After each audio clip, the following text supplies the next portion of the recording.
the way a furnace works, we're back, by the way. But it uses whatever heating element it has. And, I live in a very dense residential area, so we all have natural gas to the house. So there's no whale oil necessary.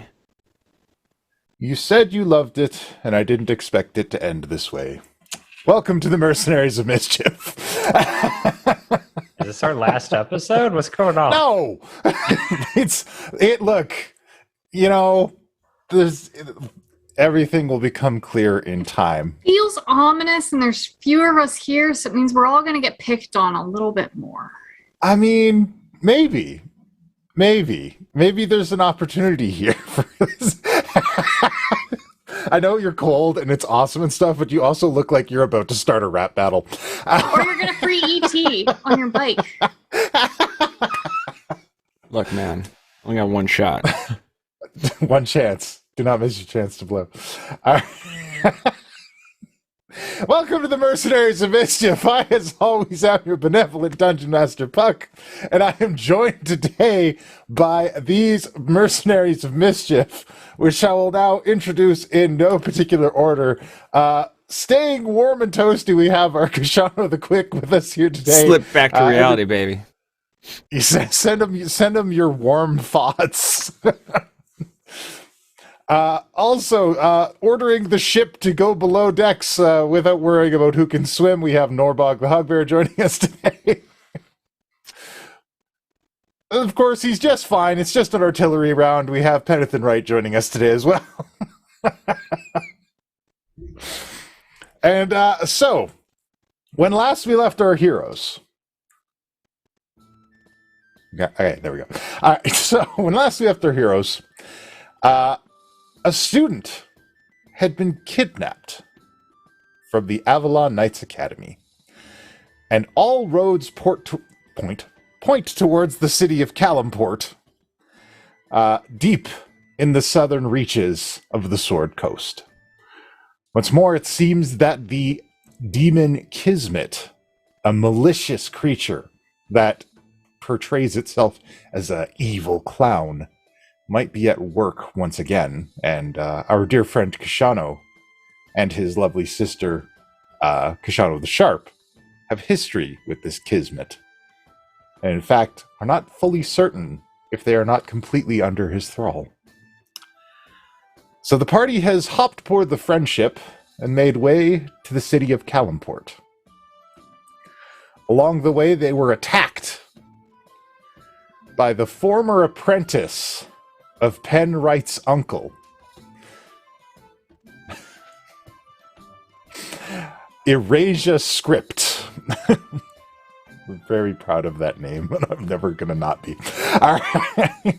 And the party got a little overzealous in attacking Erasure. Maybe they went too far. Who's to say? It's really a matter for philosophers to debate in the future as to whether or not they went too far on this. They shot me 20 times. They did do that. Point blank with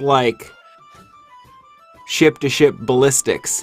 In what? Yes. Where is the moral ambiguity in sinking a ship that tried to attack you?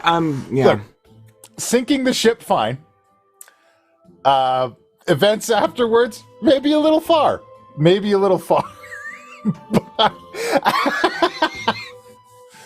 But they were able to repel the attackers, and Erasure was mysteriously whisked away, likely to be used another plot point by the Dungeon Master. So the party took some time to interrogate one of the leftover dead. However, in the midst of all of this, it was revealed that Lilith Singer was not who she claimed to be. She was, in fact, Lady Hellsinger, the alternate reality version of Lilith Singer from the dark timeline that you guys visited. She seems to have taken over the mind of Lilith Singer. And as everyone was attempting to get to the bottom of that mystery, it seemed that the leader of Avernus, Zariel, made an appearance inside Lilith's body. Now, Lilith's passed out, unable to respond, as coincidence would have it.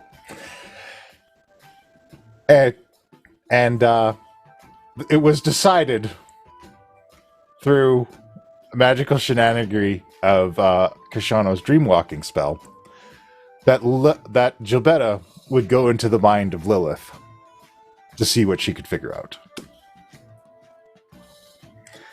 And so we join our party on the ship of the Friendship. On the deck of the Friendship, I suppose I should say. As it sails south towards the city of Calimport, with their friends tucked away safely in their beds.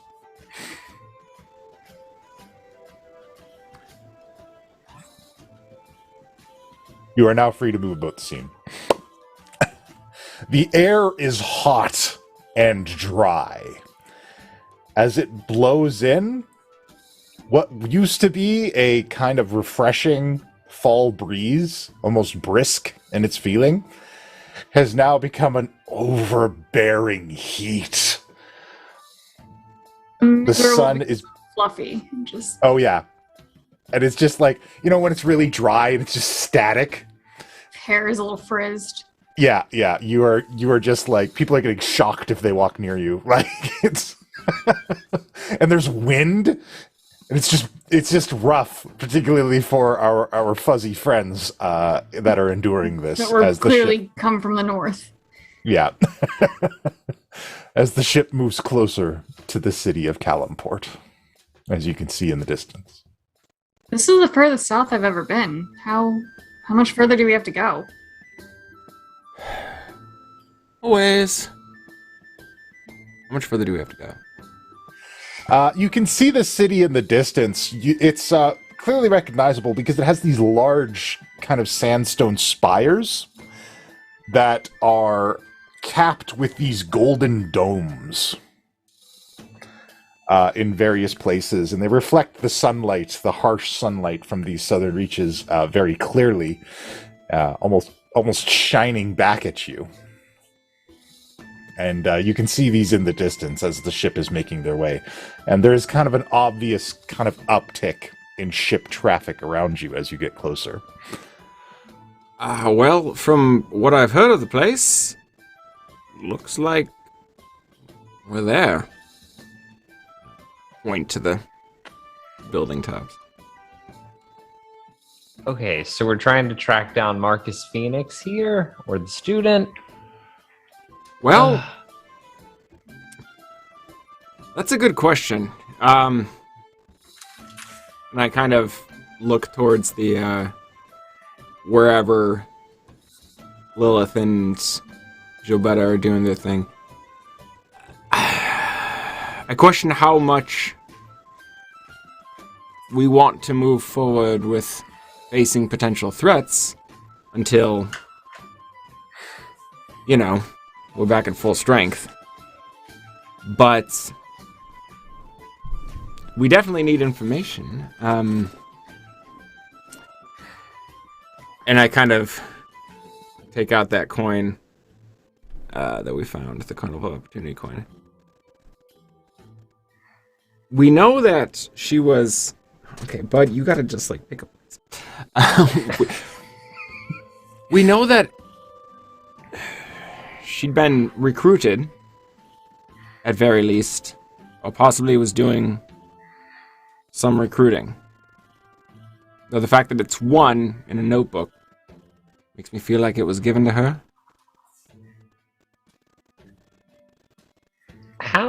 How do those coins work mechanically? Do you, like, put it in a slot in interdimensional space? Is this and it in character or out of somewhere? character? This is in character because Penn forgot. Well, last time I had mine, and I just sort of wanted it. It seems like one of those things where it's sort of just when he wants you and thinks you're ready, he appears. The carnival appears. And whether what happened inside when I was there is typical or not, it's very hard to say. But what did happen to you inside?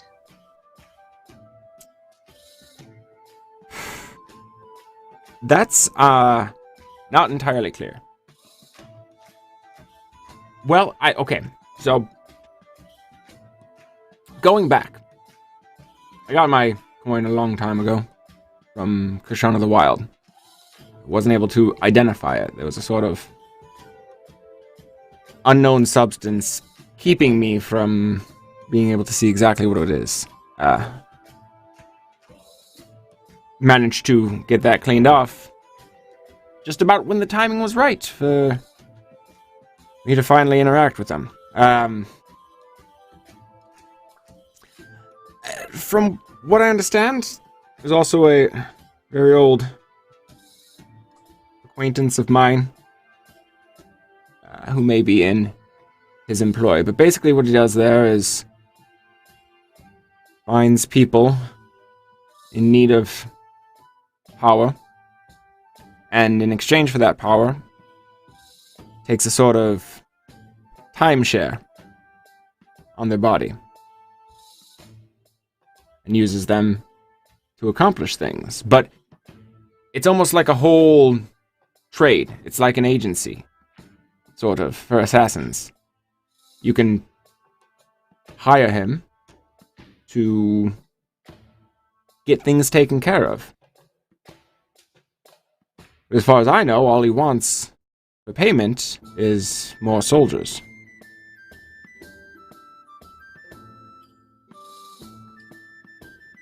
Okay.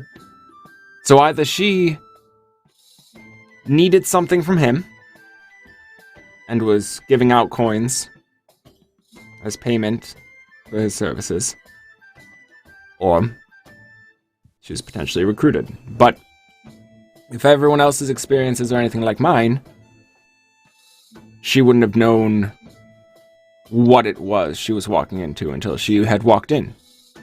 One thing we do know is they all have a trigger phrase.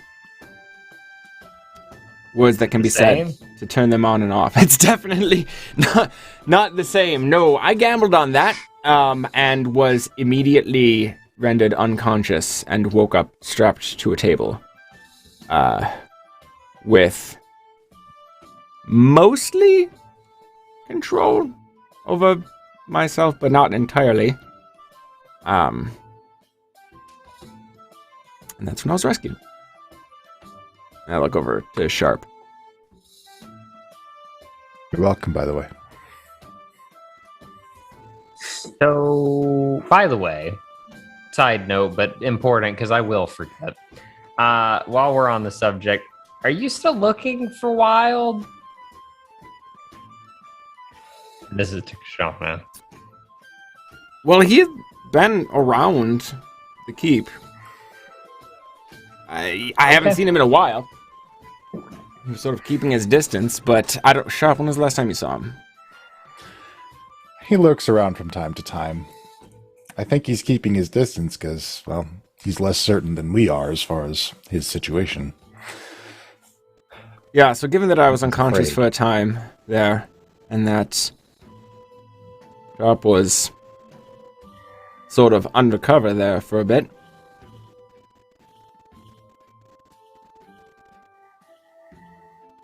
you just have to be ready to do what needs to be done, as we've agreed. Yep. Agreed. We agreed on that. So perhaps seeing what we can find about Marcus Phoenix may be a little more concrete. Whoever it is that he's working for may be a bit more corporeal. Do we know anyone here? Do we have any allies here at all? Not that you know of. Calimport is actually a fairly... It's not necessarily a new city. The city itself is very old, but its stability is new. the city was previously ravaged by wars between air djinn and fire djinn. And it was kind of a chess piece within that war. For the longest time, the people have been somewhat removed of their city, and they've just recently been able to take it back. So it is a little bit on the mend and reestablishing itself as a trade post. Is it like all kinds of people? You can make me roll for this, but is it like pretty average city? Well, uncertain as to the precise makeup of it, but as you guys begin to pull into port,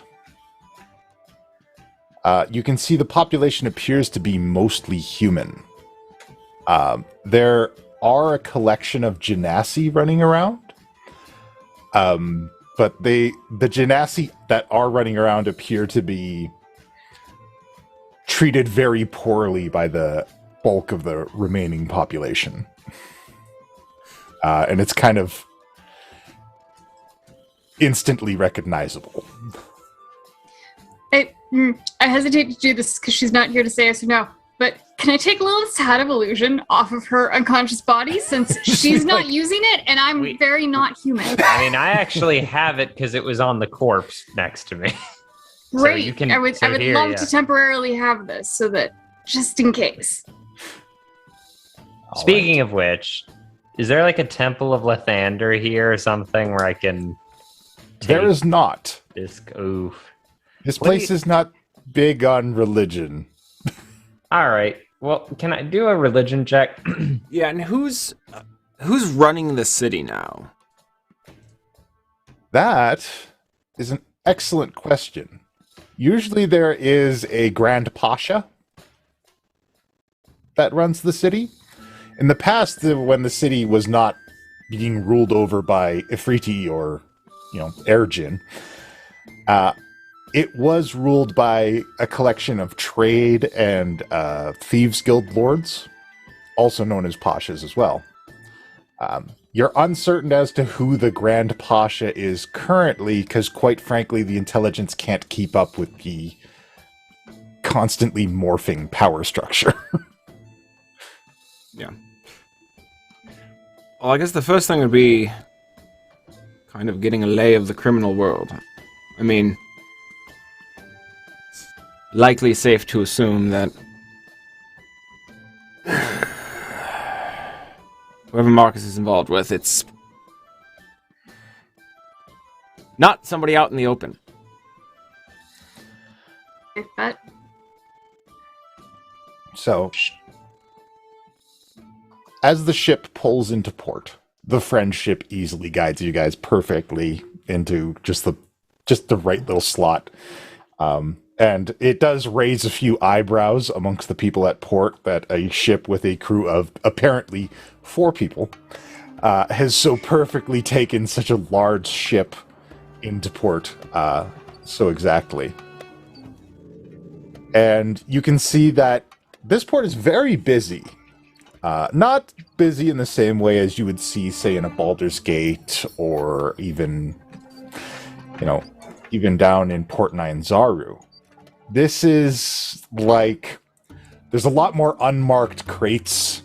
There's a lot more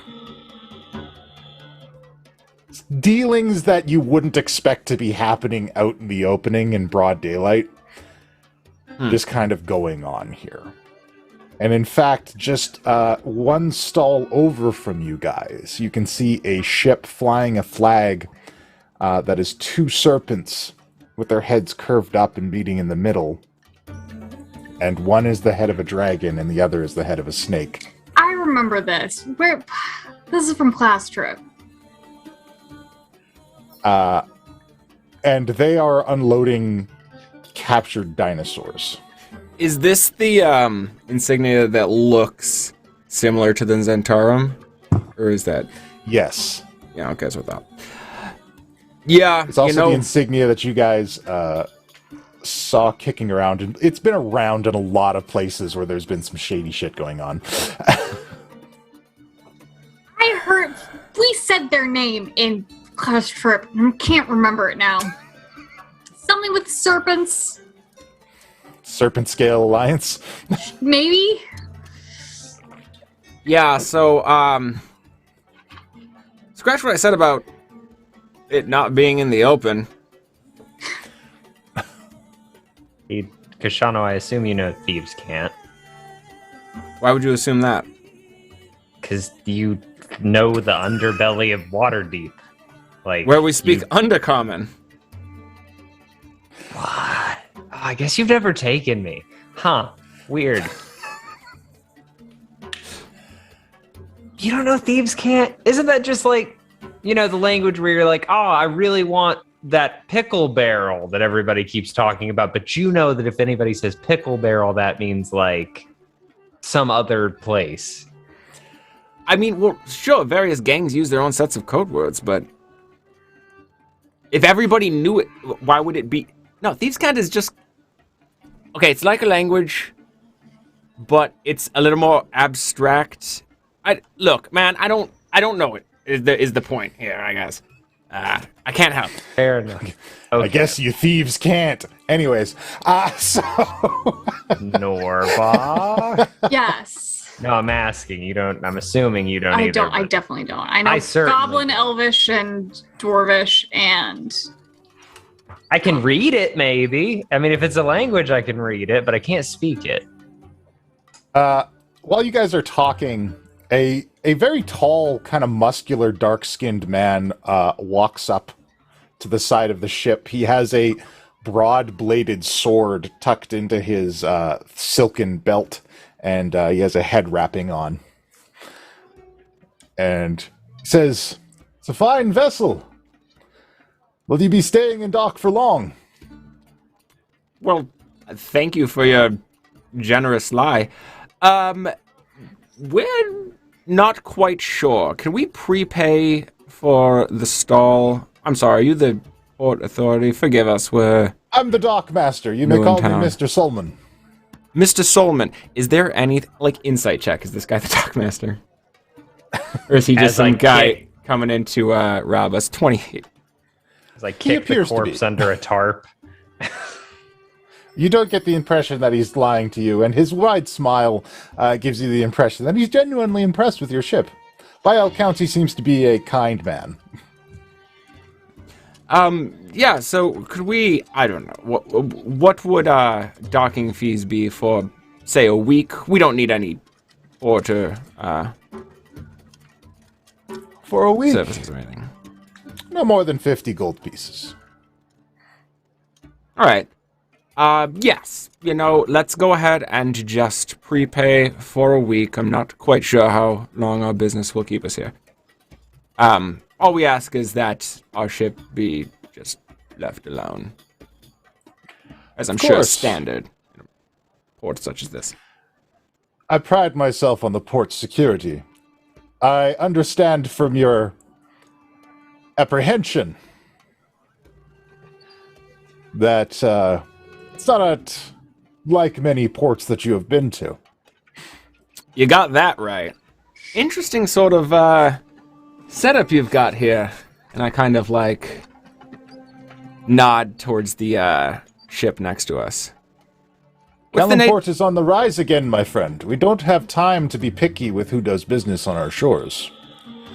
Perhaps Well- in the future we can be more selective. But in the meantime, and there is a bit of a pause to him on this, as he kind of glares over at these ships unloading some roaring dinosaurs onto the docks. We must make compromises. Well, as a fellow community builder, my 2 cents, be careful the foundation you're building on. Indeed. Better to take But it ours is a slow. foundation that has been blood for many years, my friend. Well, yes, but this is your chance to do better, wouldn't you say? Better to take it slow and have something strong, sustainable, and lasting.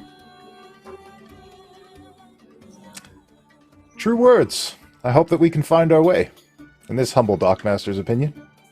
Well, we could certainly use alliances this far south. And I'll give him one of the AKA coins.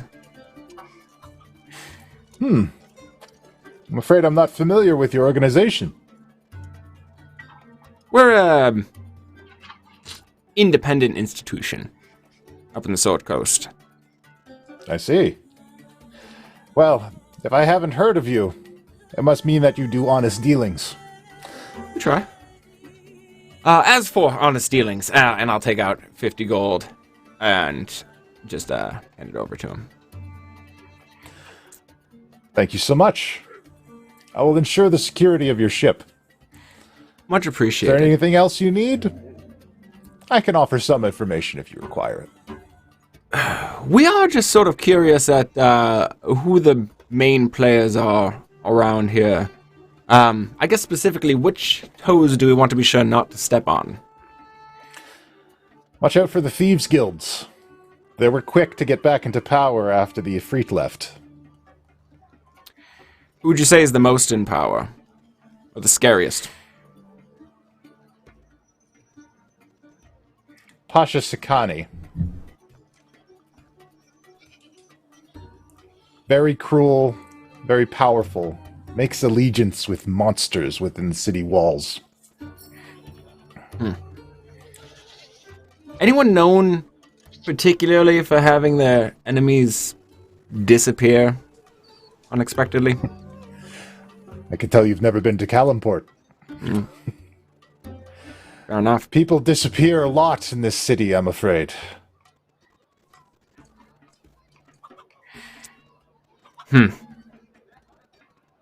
All right. Well, is there any way we can find you if we have more questions or should be in need of dock services? You can find me at my office, and he points to a building just off the docks. I keep a close eye on my docks. There are parts of the city that you will find to be quite lawless, but I try to keep order where I can. Appreciate it. If you should be in need of us. We're known as...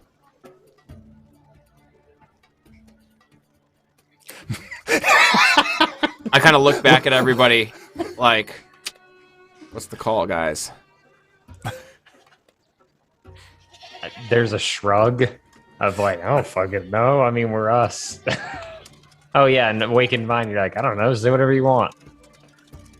Hey, you know what? Fuck it. Let's ring the dinner bell. Ask around for the Avalon Knights Academy. Of course. Don't be afraid to let people know we're here. Absolutely. If that is your decision, I will comply with it.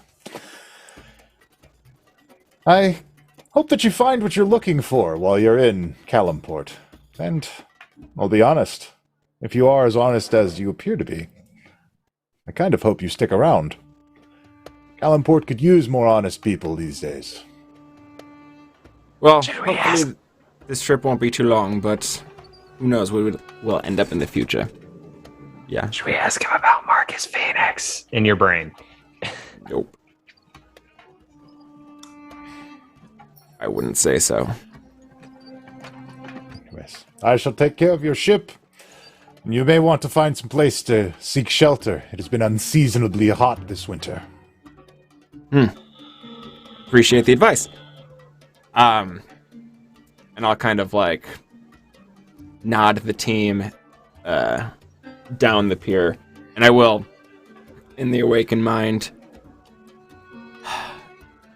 That guy seems like we can take him at his word. I don't. Dropping our name is one thing. Dropping a name like Marcus Phoenix in a place like this. I don't think it's ours to drop here. Yeah, an honest man's still gotta look out for himself, and who knows what sort of things he's required to relay to people, whether he likes it or not. I think we should ask Sharp if she wants to stay with Gilbetta and Lilith while they're incapacitated. Sharp says, I'll stay with the ship. I'll take it out to the sea at night to ensure that it's not assailed. Or Great to ensure thinking. that nobody comes to me and says anything. Can I tell how well I'm blending in here. How much attention am I drawing just by existing? Not a lot. Okay. Yeah, you get the impression that people are very, very much tied up in their own struggles in Calimport. So even though it is obvious there are no other bugbears here, people, you occasionally get some like glances and some like long looks, but nothing particularly hateful sent in your direction. I turn to Kashano. How stealthy do you need us to be? Well, already laid out the name. I'd say as unstealthy as possible. Whoever we're looking for, probably gonna come looking for us. Yeah, I will tuck Lilith's hat into my pocket just in case, but then otherwise stop slumping and hide the fact that I'm a bugbear. If no one's gonna pick a fight with me, and if you don't need me to be stealthy, be a bugbear. All right. Fighting every urge not to like just scream like, all right. Oh, so what do we do? Where are we going? This place is nice. They probably have some good shops here. I mean, some good shops. I don't like a lot of these shops, but like, there's you want some weird shit? Because this is the place where you buy weird shit. Do you think they have like necromancy shit? As long as you're not going to ask a lot of questions about where it came from. Why would I? Well, no, I ask all the questions, but whatever. I'm made of questions. Yeah. So, the whole city is kind of like it's a hot, oppressive environment, and as you come off the docks, it is clear that the class structure in this place is even more stark than you would see in a place like Waterdeep. At least when you travel in Waterdeep, you'll generally have like entire sections of the city that are devoted to like, you know, people are fairly well off there. Here, there's a bit of poverty kind of everywhere you look in this place. There are various kind of hovel and shanty towns down each alleyway, and it is all in stark contrast to these kind of glittering spires that rise up above everything around it. As everyone's trying to make their way around. There are kind of pop-up market stalls all over the place. Women in revealing clothing dancing around with scarves and exotic animals all over the place, and rare and unusual items laying out, with various marketeers of all kinds of stripes shouting at people as they pass, attempting to sell their wares. I think the first thing we're looking for is, where are we gonna stay while we're here? And I think that's at the most expensive looking hotel or inn that we can find, because that's probably where there's going to be the most security. Of course. So, bit of walking around. You have to get a bit of a ways to the dock district, and it actually starts to dawn on you just like how large this place is as you move through. You know, from a distance, it doesn't look so big, but as you start moving towards it, it's like it's bigger than you expect. I think it's because everything's at such a large scale. You know? Yeah, absolutely. Yeah, it's absolutely. Like Vegas. It's Vegas. It spreads out. And, so you spend a lot of time kind of moving through these streets, looking for various inns. You find a lot of kind of lackluster places, nothing that immediately jumps out at you. And then as you come across some market stalls, somebody says, "Stop that child!" And a young girl with flaming hair kind of tumbles out in front of you guys, losing a handful of small dried fruits. And a very large, angry man who's got like a big scar on the side of his face comes over, and he's got a big knife in his hand. Can't run anymore, little thief. Screw that, I stand in front of her. Oh, I just hit Wall of Force too. Well, I was gonna deal with this a little more subtly, but yeah. Okay. Do you know who you're with? If you wanted subtle, you would be doing this as a solo mission. Come on. I offered you subtlety and you turned it down. Last time I tried to do this as a solo mission, everybody came in after me. So, man. So the guy's in a jar with Norbog standing in front of it between the child. What's going on? I drop a couple gold coins next to the fruit. Make sure you get everything, kid. And I turn. I'm sorry. Is there something wrong? Are you, sir? Do you have an issue with my security detail here? What's going on? That little girl's a thief. What? She stole fruits from my stand. What little girl? The elemental kin. I know you saw her. Elemental kin, and I reach back and I cast seeming on the girl. So now she looks like a little human boy. I don't know who you're. So look, we're here on very important business. If you're done harassing my security detail, I'm sure they'll be happy to release you. They still need to pay for those. Pay for what? Who? What are you talking about? Are we done here? It's very hot. Perhaps you should get out of the sun for a little bit. All right, I think and this he kind one's of no looks more. You guys up, and Norbog being the imposing individual, and him being trapped in a magical wall of force by some kind of outlander, slides his dagger back into his sheath and looks around and says, "I guess I must have been mistaken." Yeah, I guess so. I think it was a misunderstanding. You can let him go, and I pat on the shoulder. In Awaken Mind, you hear, do I have to? I mean, I can leave him in there for 10 minutes and we just leave. I think we made a point. All right. And I'll just kind of wave the staff of power and let the wall down.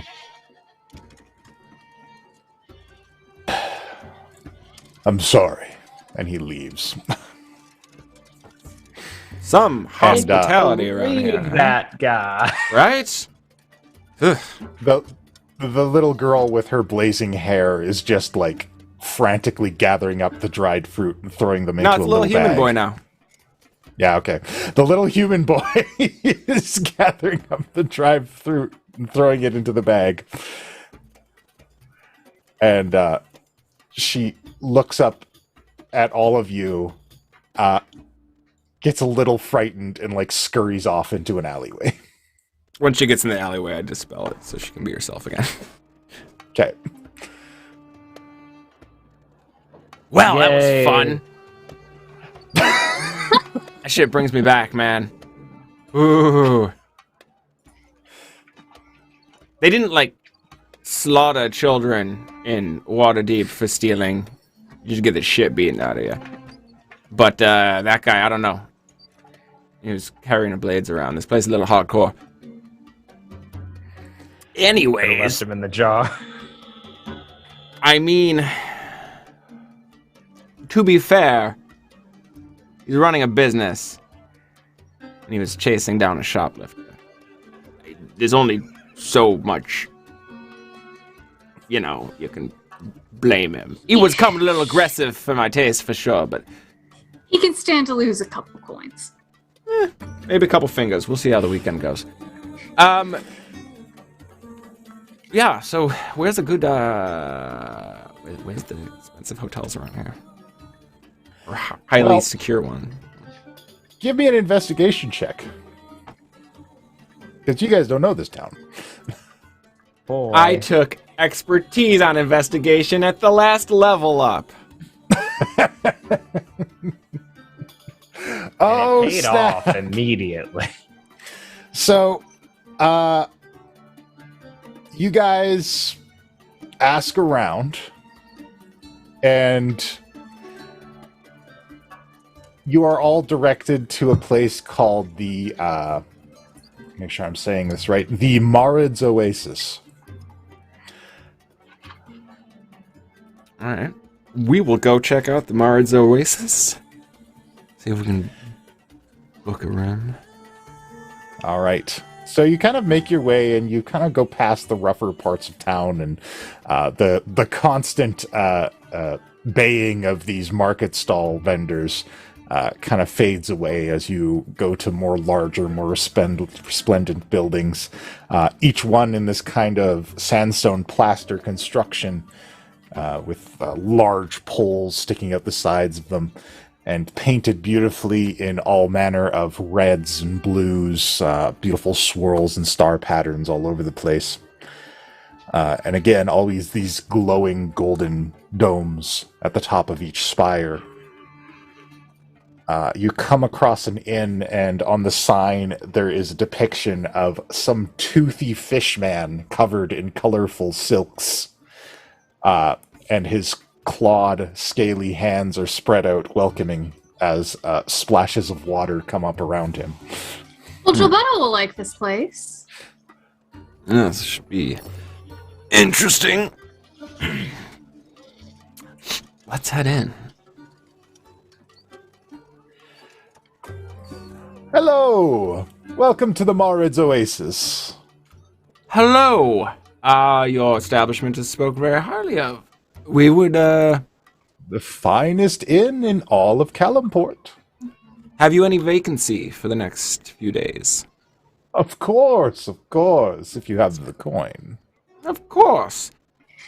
We'd like to go ahead and book a room for, would you say 3 nights? Oh, better say 4. You know how we love to vacation. All right, 4 then. 3 nights? Of course. And will that be separate rooms or just one room for all of you? No, our security detail stays with my husband and I. I can't believe I knew I was going to be third wheeling you guys when it said it was just the 3 of us. I knew it. Called this last week. I see. Would you be interested in our luxury suite? Yes, they would. With the joined rooms? That'd be fantastic. Absolutely. Oh, you It spoil will be me 300 so. gold pieces for your stay. Absolutely. Thank you so much. Oh, and if you'd like a bit of company, we do have some air genasi that work for us in this capacity. Ooh, darling, would you like to get adventurous? You always want to talk to other people. We are here on our honeymoon. I do not want you looking at anyone else. I just thought it'd be fun to... Brad, all right. No, thank you. I think that we'll pass on this outing. Of course. I'm so sorry. They give but I'm incredible not. massages if you change your mind. Yeah, And massages. if you need I'm sure. anything, you may call me Mr. Toussaint. Mr. Toussaint. Pleasure to make your acquaintance. Pleasure to make yours as well, sir. Please show us to our room. Our bags will be brought by staff later. Of course. And he passes some keys across the table, and a skinny young boy comes along, kind of put up in this kind of like faux suit. Like, it's clear that the thing probably buttons and the whole thing comes off. But it's just like to make him look as presentable as possible. And he quickly grabs your key and he says, right this way, sirs, and bodyguard. And leads you up a series of plaster stairs to a kind of secluded area, and he opens up the door, and this room is just filled with hanging multicolored scarves in all directions. The bed is circular and just covered in all kinds of fine silken pillows laid out all over the place. There's a bucket of rose petals that's sitting on the counter near the bed. And beyond some thick blue scarves is a kind of beautiful, looks like an ivory bath that was constructed. Outstanding. Here you go. Please let me know if you need anything. I am at your service. Thank you so much. And I give him like 2 silver. Oh. Because everybody was going sir. around tipping like 5 gold. That's like a month's salary, you fucking psychos. Thank you, sir. I have so much. If I could tip somebody a month's salary, I would. Right? We also have an They call me institution. Kinji. Kinji. Please let me know if you need anything. Fantastic, Kinji. May need to take you up on that. And then, yeah, once Kinji's gone. All right. All right. So, good place to get information is usually from the companions. Just saying. Whoops. Well, I mean, look, it's always plausible that your mind's been changed. Unless, of course, you want to send me alone to speak with somebody who could or could not be an operative of one of the shadowy organizations around here, when I may or may not also be a sleeper cell operative of that.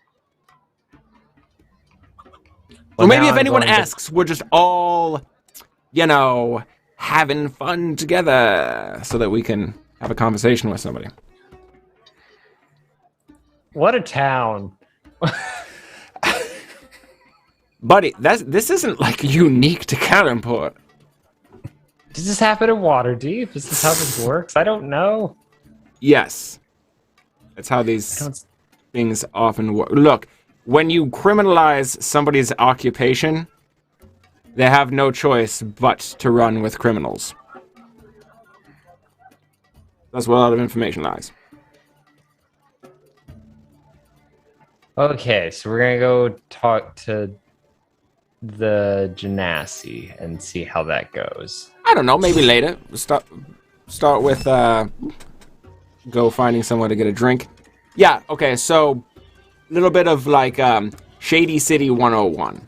You want to stay in the expensive part where there's lots of security, right? You want to get information in the cheap parts of the city where there's lots of desperation. People willing to sell each other out.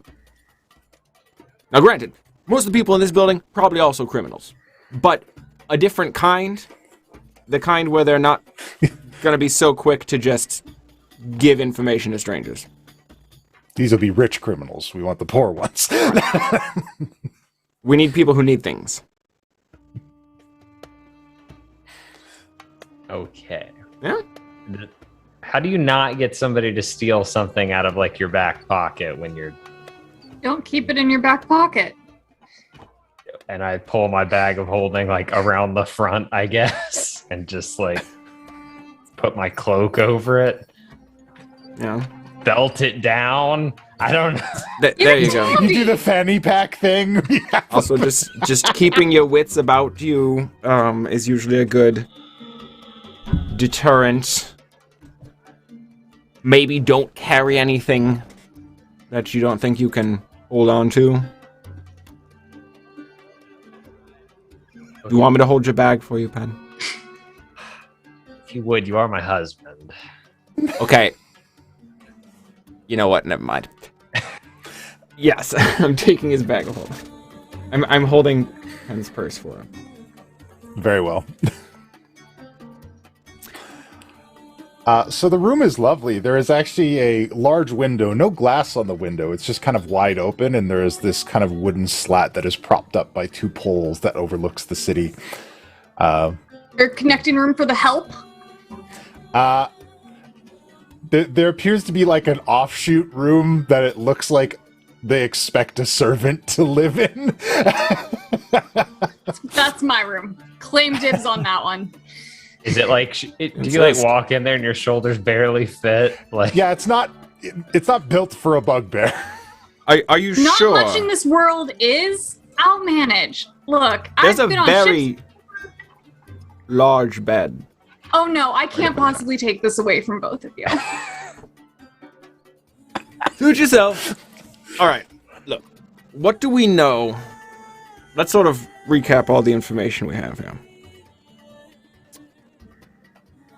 Marcus Phoenix came and took our student.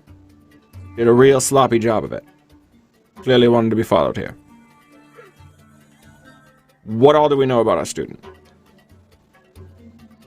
She's dragonborn. Her parents yeah. were half dragon. Her parents were decently well known in Waterdeep. Or was she dragon?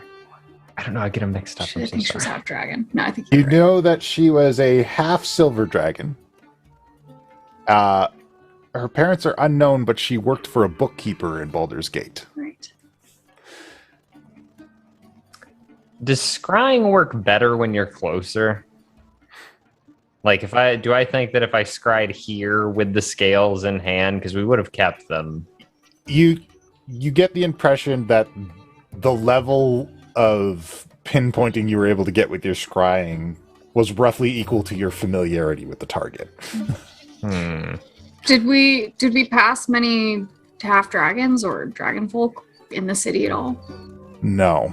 In fact, if you look back on your time, you found that most of the people running market stalls and things were human, and most of the people kind of living in poverty, trying to scrape by in the alleyways, were genasi, either air or fire. Could we hire a bounty hunter that knows? I mean, the city probably. better than we? Well, this is me talking to Kashano and Norbog. Like, maybe someone who knows the area, knows like where people would be. I don't know. This seems like the kind of place you could do that. Obviously alive. It's a great place to start. I mean, if we're going with the draw attention to ourselves plan. I love it. Yeah. So, I imagine if we're looking for the most expensive bounty hunters in the city, we'll get led right to whoever Marcus is working for these days. Should we ask for that at the front counter? Do you think it'll be in that thing with all the brochures? Yeah, it's usually a service. You just call the front desk and ask for an assassin. I don't know. This is a new kind of town for me. In a place like this, that might not be that far off. I'm surprised there's not one on our pillows. We should probably start checking around the thieves guilds. Maybe we look into Pasha, the name that we were given. Shah Shakani? Or is that somebody else? Connie. Tikani. Takani. Yeah. Unless anybody needs to sort of decompress here for a minute. Unless we want to just get to it. I just look at the bed and I'm like, one moment. And I like just sprawl out on it. And I'm like, oh, it's so good. And I'm like, okay, I'm good. I just needed that. It's so comfy. All right. Let's go then. Yeah, and I think we're going to go...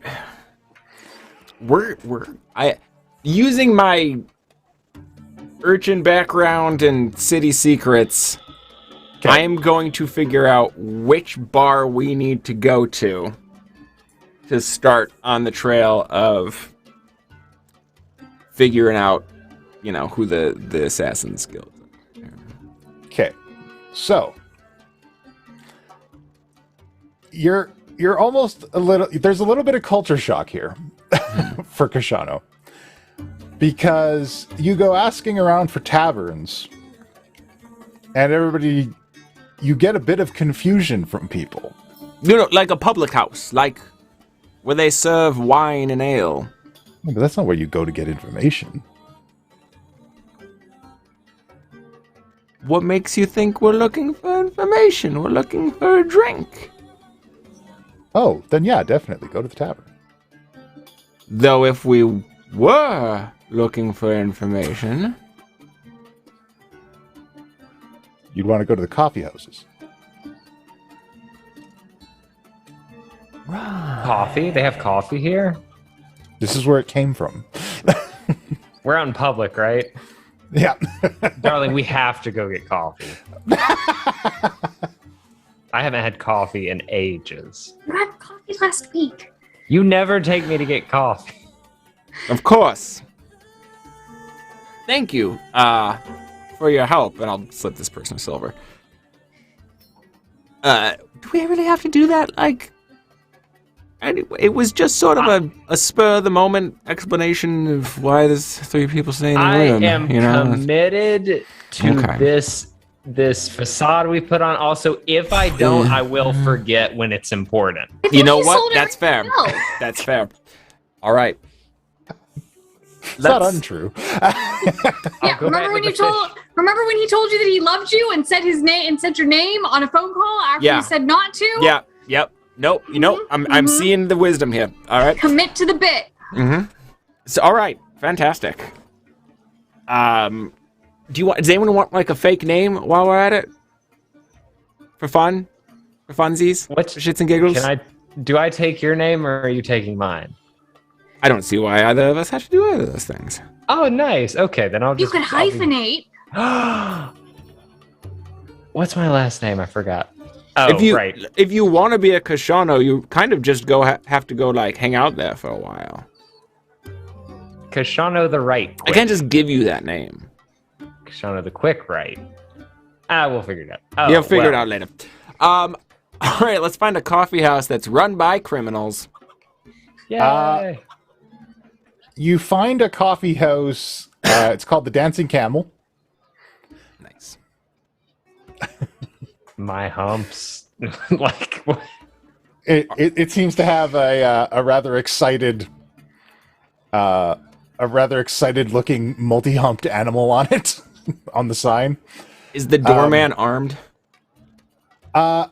There are no visible doormen. There are several beggars outside of the door.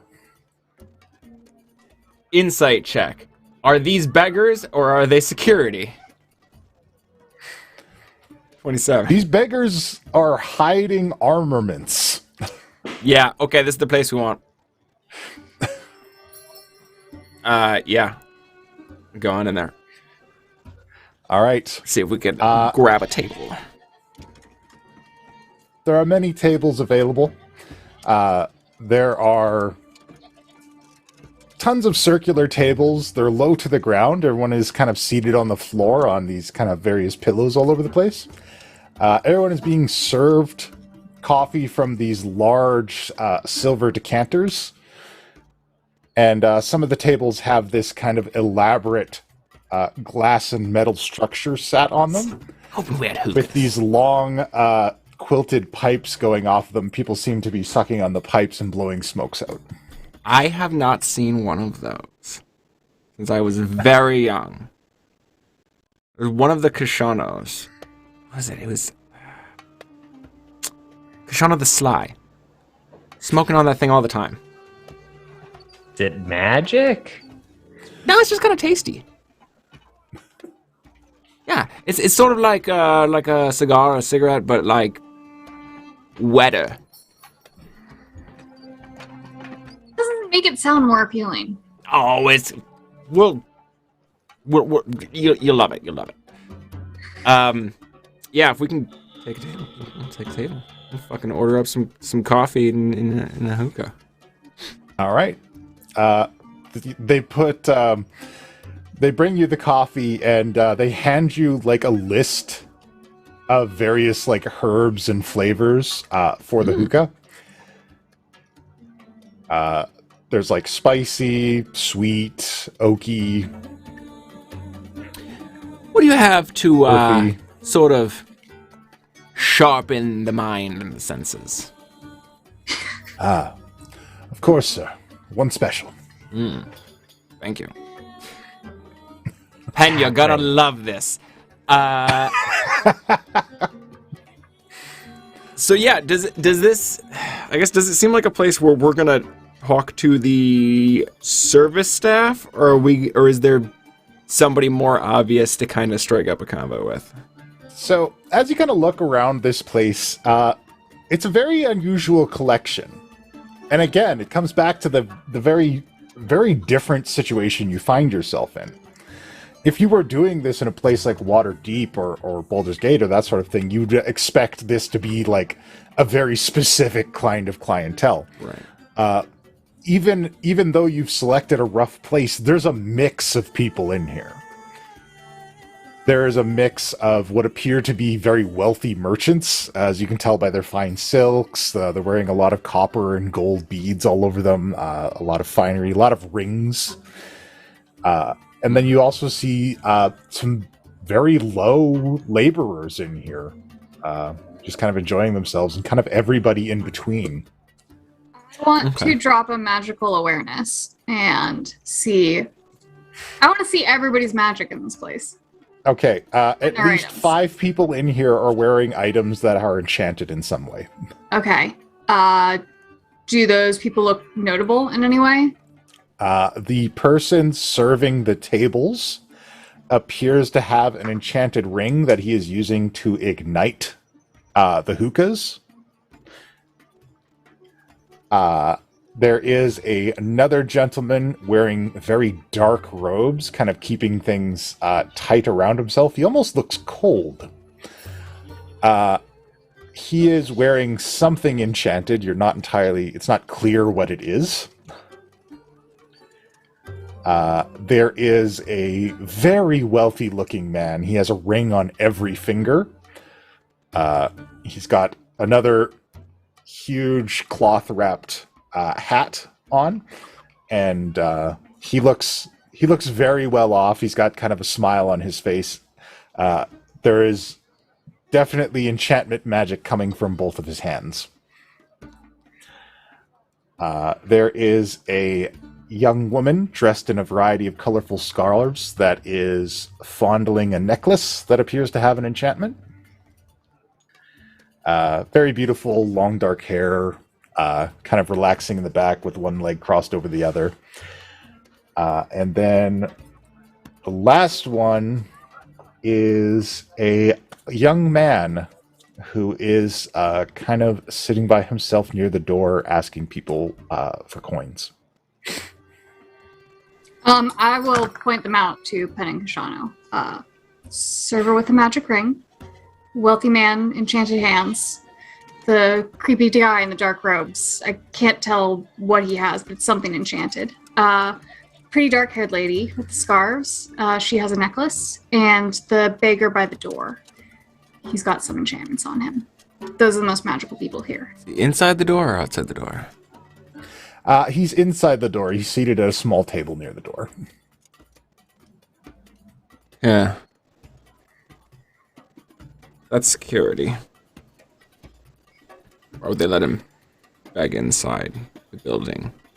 And fuck, I don't know how they do things here. Maybe that's a little more permissible. Although based on the way the stallkeeper was trying to treat a shoplifter, I don't think so. That's strange, though. Which one? The one by the door. Do you want me to start knocking on people's minds? Tread lightly, but if you care to. I mean, we could do it from here and have as many conversations as you want. Oh, you're gonna just... I thought you meant, kind of poke in. But you're just going to... Just be like, hey, you want to talk? Oh, like actual conversations, not magic prying. No, I'm not going to read that. I don't think I can do that, to the best of my memory. I don't have any spells for that, but I can do what we're doing right now, an awakened mind. Hey, look, your call. Yeah, I don't know. Normally I'd say I don't know if I want to advertise that, but we seem to have kind of leaned into advertising everything, so... There's 3 of us. There's 5 magical people here. Do it the old-fashioned way and talk. Yeah, I mean, perhaps we just talk. See what's going on. Oh, we got a tip. This guy's gonna have to do a scene tonight. That was cred. Yay. Post cred for Pen. Like, yeah, let's just talk to people, I guess. Feel free to talk to someone. When the server does come back around, I'm going to talk to them. Sure. Server comes back with a bundle of herbs that he kind of sets into the top of the hookah and ignites with his ring really quick. Outstanding. Yeah, I'll hit it. I'll see what's up. What the special is. I was gonna get Penn to do it first, but I've used him as a guinea pig for too much. It's like, here, Penn, read this in.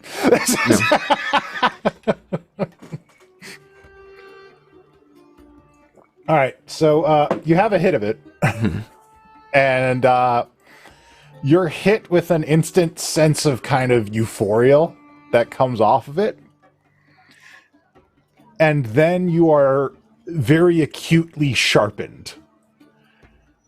You now have advantage on perception and investigation checks. Outstanding. Great. Can we all get high? After I pass it directly to Norbog, and I'm just like, I highly recommend this. I'll turn back to the survey. Pardon me. Could you help us out? We're sort of new in town, and we're actually looking to hire a particular type of contractor. You're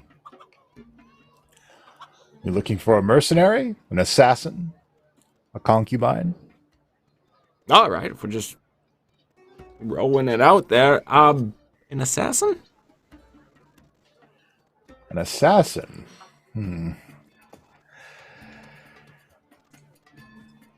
Although there are no assassins' guilds in Calimport, the Pashas do tend to keep a few under payroll. All right. The most renowned assassins, ones that could rival even Artemis and Trary, I dare say, are kept mostly under wraps these days. I couldn't give you any names, but if you curry favor with a Pasha, sometimes they can let you borrow their assassins. Interesting. We are dealing with a particularly slippery problem, which is what brings us all the way to your fair city. I see.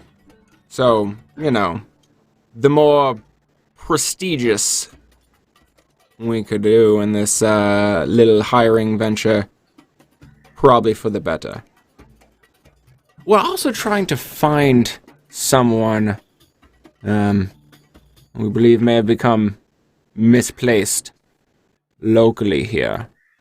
Who would you recommend for sort of tracking?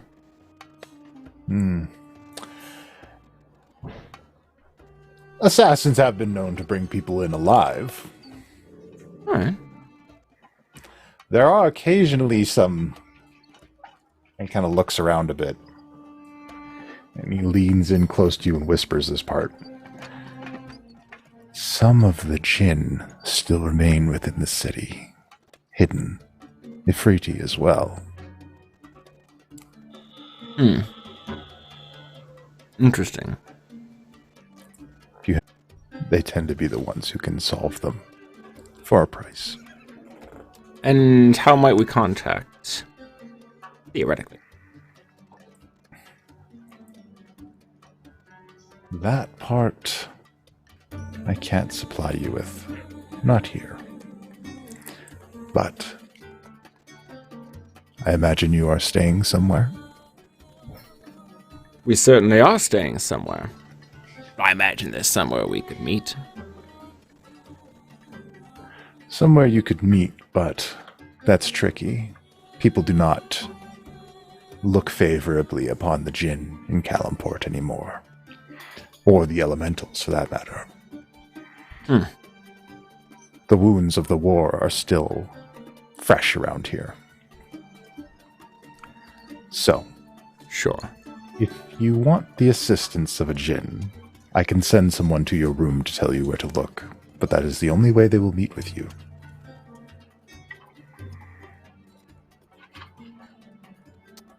Guys, what say we?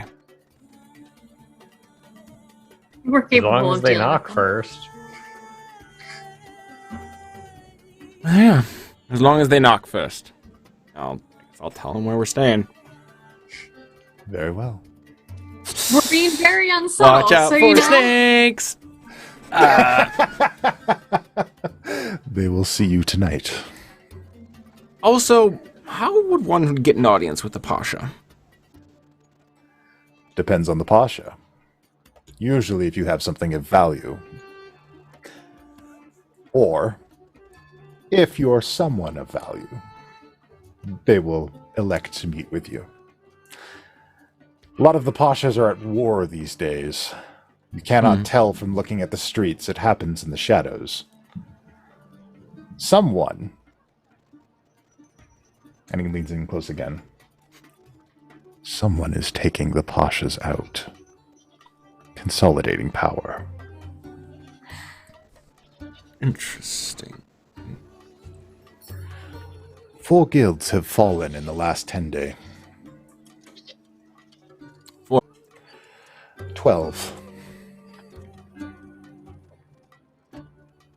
Wow, seems like we arrived just in time. Particularly Pasha. Why the fuck can't I remember this person's name? Sakani. Pasha Sakani. How would we get in contact with them? You do not want to deal with him. Oh no? No. Pasha Sakani is a sadist. Who do you recommend dealing with then? One of the lower Pashas.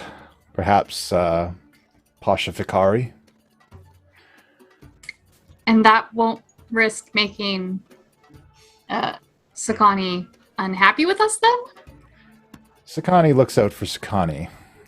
As long as whatever you deal with the lower Pashas do not threaten his power, Pasha Sakani will not come for you. And as long as you don't have anything he wants. What was the name you recommended again? Fikari. Fikari. Sakani is not by any chance like a shadowy figure no one's ever seen, are they? Oh, people have seen him. They don't usually forget it, and most still have the scars to prove it. He's quick to anger and psychotic in nature. How'd he become such a top dog in the city if he's so ruthless? Why wouldn't people just not put up with him then? Powerful alliances. He takes care of his lieutenants very well. Who are his lieutenants? And he kind of looks around a bit and he's like, so, do you need anything else? Oh, no, this is fantastic, and thank you so much for your instruction. We're very new to this whole apparatus, but it's delightful. And him I will tip a gold. Thank you, sir. Good luck. I hope you find what you're looking for. I'm sure we will. And he steps away from your guys' table and goes back to work. All right. Well, back in the head. Well, we just rolled out the welcome wagon. That was the plan. Should we go home and new temporary home and nap until tonight? Maybe wise to come up with a secondary lodging. We get another room. Wouldn't be We the always worst have idea. the boat. Somewhere Always have the else. boat too if we need to flee. Yeah, if we need to flee in the night, it's going to be a little more tricky.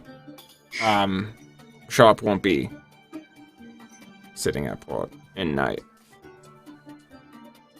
How about we get the room across from our room and then we just have my familiar sitting in our room. And that way, if somebody comes in and tries anything shady, we'll know beforehand.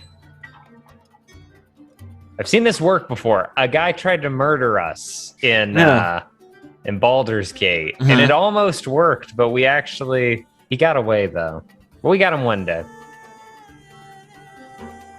Yeah, you know what? That's not a terrible idea. But we should probably not make it too obvious. Norbog, you've got that hat, right? Yep. When we go back, maybe be someone different and book the room on a different one in our hall. Okay. So that's a good idea. Can you do Owen Stone? The He might be large recognized. the large, wealthy-looking man with the rings all over his hands comes over to your table. Pen, did you hit this shit yet? I was about to, so yeah. Yeah, I'll pass it over to Pen after I take a We're all just like, hit. This is probably Also, going to come with some Norbog horrible can smell hangover. half the city. Yeah, there's cups of coffee all around you guys, too. Yeah. What? This is going to hurt us in some way in the next 12 hours. Like, Other than the fact that it's like smoking a pack of cigarettes. Well, look, if it starts to come down just some more, maybe we can get some to go. I'm sure that they sell this, We should figure out exactly what the herb blend is. Do you think you could grow this? You could grow, like... Whoa. The gentleman with the rings all over his hands and says, "My experience, the kinds of people who draw this much attention to themselves are either incredibly foolish or looking for it. well, you're And dressed since you're rather... obviously from out of town, I'm intrigued to find out which you are. May I sit with you?" You're dressed rather well yourself. I mean, you draw rather a lot of attention, too. Haha, yes. Well, as my mother always told me, if you have it, show it off. You have to forgive us. We're very new to this part of the world. We're actually celebrating our honeymoon. This is our security detail, of course, and we've heard it's a little rough. But, we don't like to judge other cultures like that. So it seems wonderful. We're loving everything so far. Tell us about yourself. Are you local? Yes, I'm one of the merchant lords. You may call me Mr. Mahara. Lord. My. What does that mean, merchant lord? What does that mean exactly? Well, I run ships, I run caravans, I sell the exotic goods of Calimport all over the Sword Coast, and I import useful items into Calimport that can help the city thrive once again. I've been very lucky, and I've been blessed with great wealth. I wish to spread that luck to whoever I can. Oh, how generous of you. Do you hear that? Just a charitable fella here. Yes, and it occurs to me it's very strange for a group of honeymooners and their security detail to be so interested in the criminal underworld of Calimport. You don't know what we're into. Dark Now- tourism is an industry. Is this guy, People pay lots of money to go slumming it through back alleys of cities. I got another 27 on insight. Is this guy, Oh, yeah. is this guy, like, sizing us up? Are these veiled threats? He's- What's his deal? Or is he just legit curious? He is. You get a legitimate sense of curiosity from him. You do not get the impression. You don't receive any malevolent feelings from this individual, but you do definitely feel like he's trying to figure out what you guys are about. And yeah, he's definitely kind of sizing you up. Okay, so I'll kind of quietly. All right, you got us. It's not all a trip for pleasure. We are here on a bit of business. Just sort of, looking to establish new connections, new avenues of prosperity for one and all. If you're looking to establish your own thieves' guild in Calimport, I would advise against it. Oh, no, we're not looking at anything requiring that much bureaucracy. More just contacts, knowing where we can hire the right people when we need work done in this part of the world. Ah. Something you had became lost in our city, I see. Quick one. How would we find things that become lost in the city? My friend, I do not wish to leave you despondent, but sometimes you don't. Well, Calimport takes much these days. More than she used to. More in the good times. Why? And they What return changed? now than they were in the past. What did the good times look like here? Well, similar to this, but there was more order. I was just a boy then. But the new Calimport. Too many people grasping for the same ring. They get bigger and bigger clubs to beat each other away with. yeah, so we've heard. Few less competitors for that ring recently, yeah? Yes, indeed. Personally. He leans in close. I would be happy if all of the thieves' guilds were to disappear. Would you say you're someone who seeks a divergent path?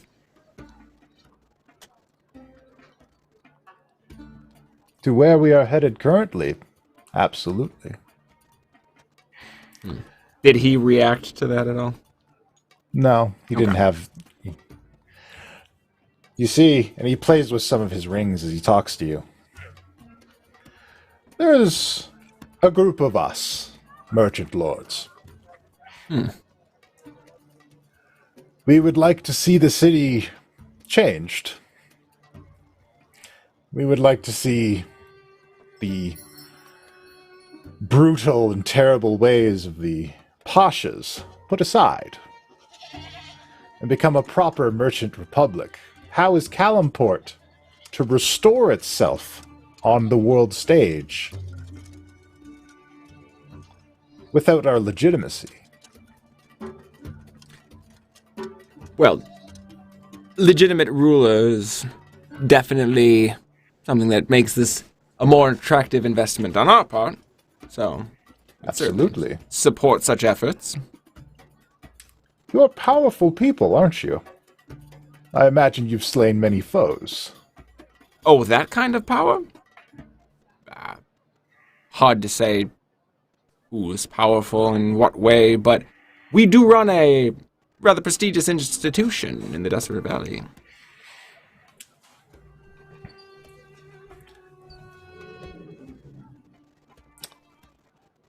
And in your dealings in this institution, would you say that you act in an honorable way? We certainly try to. When you see the people begging in the streets of Calimport, how does it make you feel? Honestly. Honestly, Yes.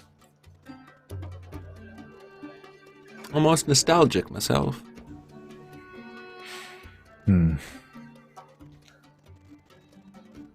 You came from humble beginnings then.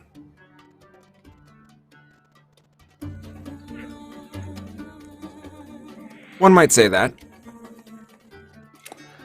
Perhaps I have a kindred spirit in you, Mr. Kashana the Quick. Kashano the Quick.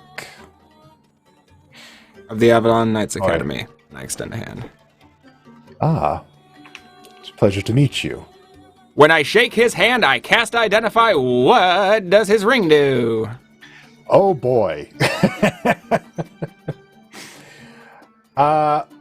Pick a ring. Yeah, I can really probably only pop off one. So let's go ahead. The one he's been touching the most. The one he's been touching the most is a ring enchanted with sense motive.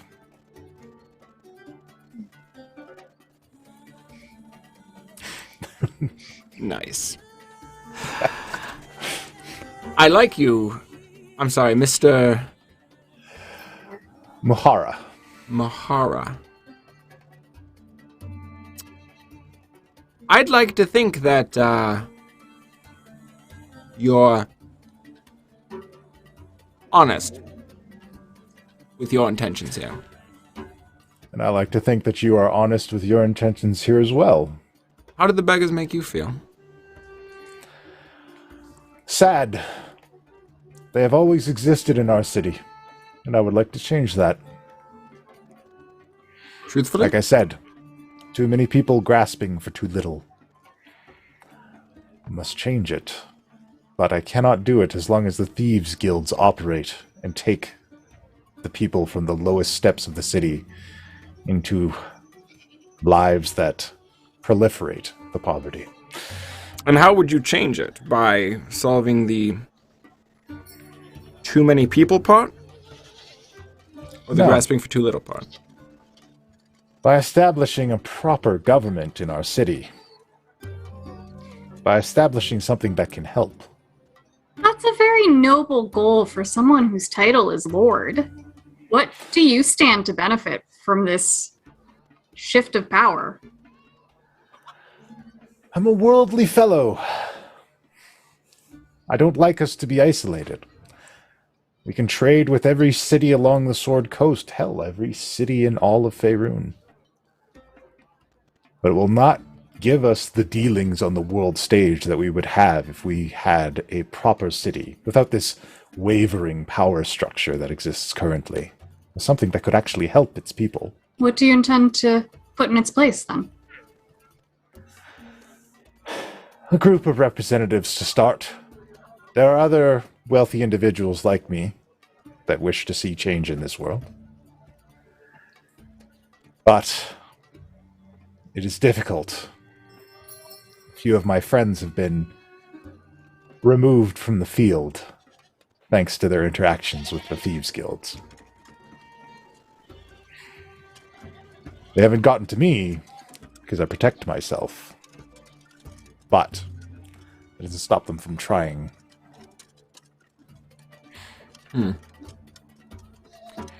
We were just discussing our evening plans. Is there an interesting place where we might converse with some like-minded individuals and learn a bit more about your city?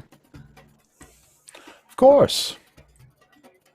My friends and I, we have a meeting near one of the trade halls. I can give you the address. It won't be until 2 nights from now. But we will all be gathered there. All right. I think we'd love to keep that option on the table. In the meantime, may I ask a favor of you to see if I can trust you? You may ask whatever you like. Very well. There is a ship in the port. They are unloading goods that they acquire in Port Nyanzaru. They're using Calimport as a storage house, distributing goods throughout the Sword Coast. If I were to find out what they had in their warehouse, well, I might be able to make moves to ensure they're unable to do business here in the future. Does this ship carry the insignia of a two-headed serpent? Indeed. All right. Do you know where the storehouses are? I can give you an address. outstanding. If you can accomplish this task for me, my friend, I will know that you want to do good in this city and that I can trust you with the identities of my friends. Well, who knows what sights we'll see in this fair city while we're visiting. Maybe even able to tell you a thing or two. I'll be on the lookout. It was a pleasure speaking with you, Mr. Kashano the Quick. And your names? Norbog the Fear Eater. And Quick Right. Ah. I've heard of the Wright family. No, you haven't. Different family, I assure you. It's not the Wrights of the Quill Point Islands? No. I wish.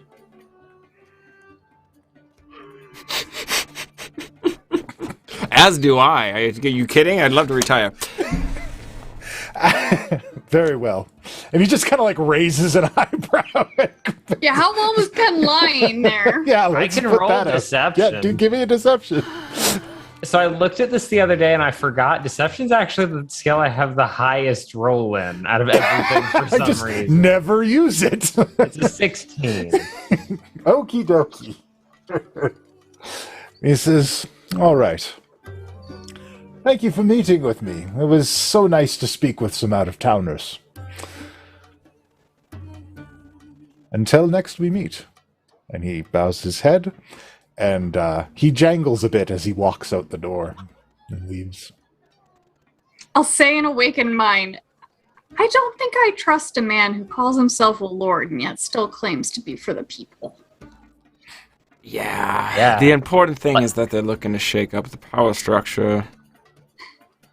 Yeah, like that Copper Lord fellow. Right? Yes. About. Like, there was a pointed look at Kashano because he does fall under that same exact category of people. Also, he didn't ask your name. He got ours, but not yours. Yeah, he did. He gave him his name. Oh, okay. Mm-hmm. I missed it. I must have missed that part. The thing is, people faded in and out while you guys were talking.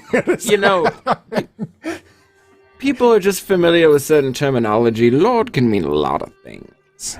You heard him jingle on the way out of there. Oh yeah, no, don't get me wrong. I don't trust the guy to look out for the well-being of the masses. He's going to restructure the town and make sure that he comes out on top. Of course. That's a problem for another time, unless we want to sort of abandon our immediate missions and, I don't know, overthrow the government of this culture that we've just been, visiting for like a couple hours. Do we want to make a judgment call on what their proper government should be and just decide that for them, put in place? Not to be harsh, but why do we care? No, we don't.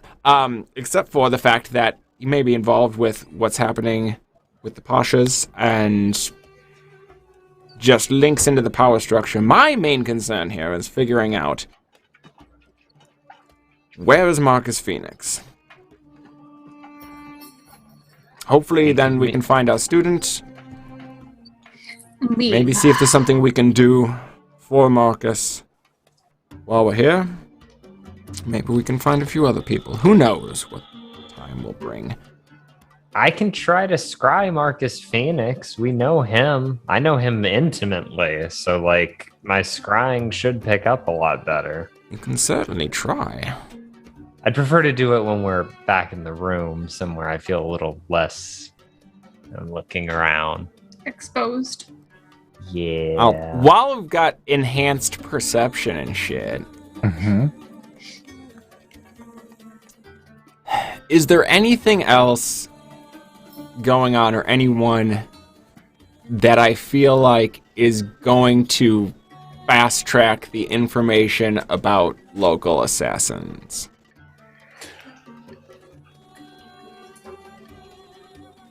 Uncertain. Because these people, there's a lot of different kinds of people here, but as far as fast tracking the information, you're not positive you'll get better information than you got from the server. All right. All right. I guess before we wrap up, I will ask the server if we can get some of these herbs to go. You want to have your wits about you? No. It's a house special. I can't just give it away. Every house in town will have it. I'm not saying give it away. You know, just like pack us a to-go package. You know. You're from out of town, correct? Yes, very much so. I will send one to your home destination. If you give me an address, I will send a trade package. But I will not give you one while you remain within the city walls. I have my own secrets to protect. Seems very fair. Yeah. All right. Absolutely. Yeah, I'm giving instructions for shipping something to the academy. Very well. We can probably get Ogbok to reverse engineer it. Just saying. Just like plant it and let it grow. Yeah. I was mostly my goal is like keep this advantage on the like perception and investigations. Keep this going for as long as possible. Right. Well, I'm thinking also, you know, enhanced perception will keep Penn from getting robbed, as he's so concerned. I mean, you are holding my bag. Mm-hmm. Yeah. All right. So if you guys are getting on your way, yeah. I don't know what else you guys want to do. I feel like I'm driving the bus so much today. This is your side quest. You are driving the bus. I'm ready to just go take a nap until nightfall. I'm happy with whatever. We can go shopping. We can do whatever you want. I'll say, you want to go shopping for weird montage. We shit? get cool outfits. Look, I love shopping montage. When Kishano died, I came into a lot of money somehow. I keep telling you this. Okay, look, it's a very standard legal document. Your last will and testament. You kind of decide where stuff goes. I thought you would do something cool or useful with it. Apparently, sitting on. I don't plan on dying. I mean, no one plans on dying. I mean, like, eventually someday, but I don't know. Who's going to get your stuff if you die then? Well, do people know what you want done with your body?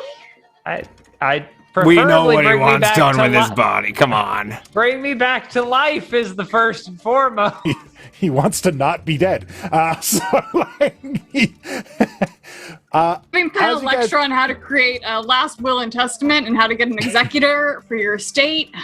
Because he's a goddamn prince, too. It's so easy with legal will kit. No. Okay, so it's so as you guys leave,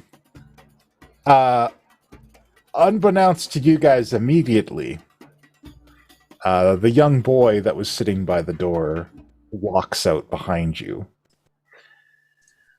And peering down the alleyway, watching the procession, is the young, fiery-haired girl who stole the bag of dried fruit. And where this collision course will take us, we'll have to wait till after the break. Yeah. I knew giving that orphan some money. Oh, I don't know that she's an orphan. She might be fucking looking out for her family. I knew giving that kid some money was gonna pay off. All right, we'll be back in 15. All right, back in a bit. Has this ever happened to you? Don't answer that. It doesn't matter, because if it hasn't happened yet, it will eventually. If you've ever painted your models using these little paint pots, you know that they can tip over easy, and that's a real shame, because this shit ain't cheap, and neither are your floors. Hi, I'm the Mad Maker from madmakerprints.com, and when I saw this video on TikTok, I knew there had to be a solution. And after a short Google search, I found out that there definitely was. But here's the problem. Regular paint pot holders, they just stabilize the paint pot. Who's guarding it? Who's guarding your paint? Who's guarding it? So I sprung into action and designed an even better solution, which I also posted about on TikTok. C minor, put it in C minor. I need a goblin. And a lot of people liked it. So here it is, available for you. Introducing the Paint Butler. The Paint Butler is your faithful assistant. making sure you don't knock over your paints, and also holding your brush. But then somebody left a comment in one of the videos saying, hey, the problem really is that the top of the paint slowly closes while I'm using it. So I made sure it solved that problem too. I know some of you are thinking, hey, the Mad Maker, aren't the wash tubs bigger than the paint ones? Yeah, well I made sure it fits both. This might be my first Kickstarter, but it's not my first rodeo. Now I know some of you are thinking, the Mad Maker, you're not that good at painting. I'm better at painting than you are. And to you I say, don't worry about it, smartass. I'm not painting them for you. You're gonna get it like this, so you can paint it yourself.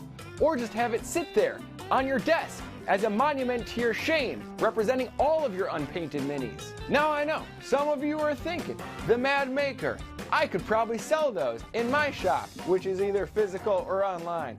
Well, guess what? There is a distributor pack. That's right, you can save a little bit by buying in bulk. Sell them for like 15 bucks, I don't care. Now I know, some of you are thinking, the Mad Maker, I don't really like goblins.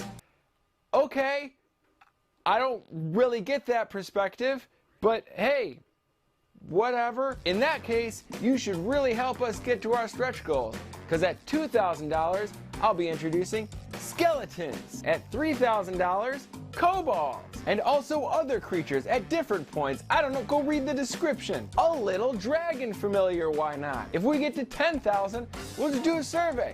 We'll just make whatever you guys want. I'll get somebody to sculpt it, whatever you want. Whatever y'all agree on, you vote. I know some of you are thinking, the Mad Maker, why don't you just sell them on madmakerprints.com? Well, I'm gonna.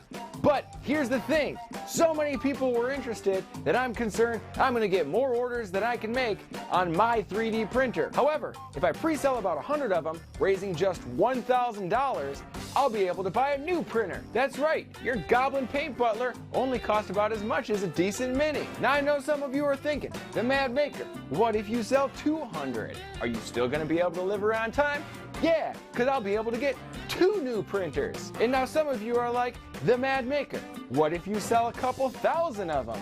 That would be great. I can get them injection molded. I've already talked to somebody who can do the injection molding, so I can have them produced en masse in a factory. I'll add tiers if we get to that point. Those people will have to wait. I'm not really worried about it. I'm just trying to pre-sell 100. And now I know some of you are thinking, the Mad Maker, you've thought of everyone except for me, a person who just wants to 3D print it myself, because I like 3D printing things.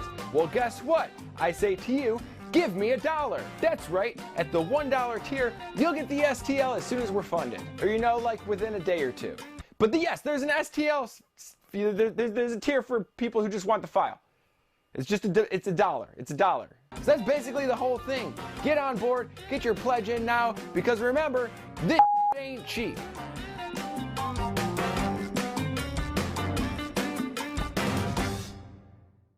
I'm playing Ludima Razorclaw, an anthropheline wizard who plays a magical harp. Okay, but that's an elf. Hey kids, are you tired of those boring old standard miniatures? Where's that voice coming from? It's not important. You can't defeat epic foes with normal heroes. You need custom heroes. And you can get all the custom heroes you need any way you want them at Hero Forge. You hear that too, right? Yeah, what is that? Shut up, it's not important. What is important is that with the launch of Hero Forge 2.0 update, you have more customization options than ever. And now you can get them printed in full color. It's just like I designed it! Just log into HeroForge.com anytime, any place, even on your phone. You can make your heroes whatever you want them to be. Dozens of fantasy species, thousands of items to mix and match. Let you create virtually any character you can imagine. An elephant man! Wow, look, frog folk! I made a giggle dog! They even have robots! A bald eagle riding a wolf carrying flamethrowers! So much freedom! You can have your minis printed in a wide variety of quality materials, or download the STL file and print them at home. Oh, and did we mention that you can create custom images for your heroes and digital tokens for online games? Wow, those Hero Forge minis sound so great! You bet they are. Get your Hero Forge miniatures today. After all, you're gonna need them for what comes next. Wait, what is that supposed to mean? Get your Hero Forge minis today.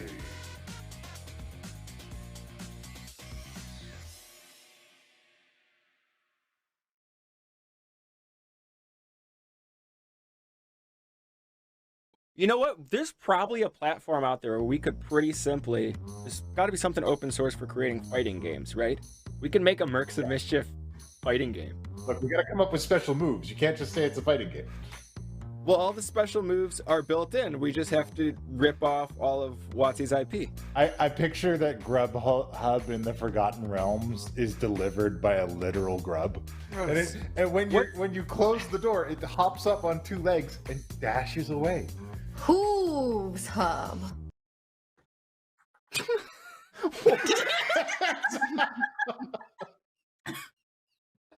I don't know what's better, the name or the silence that came immediately after.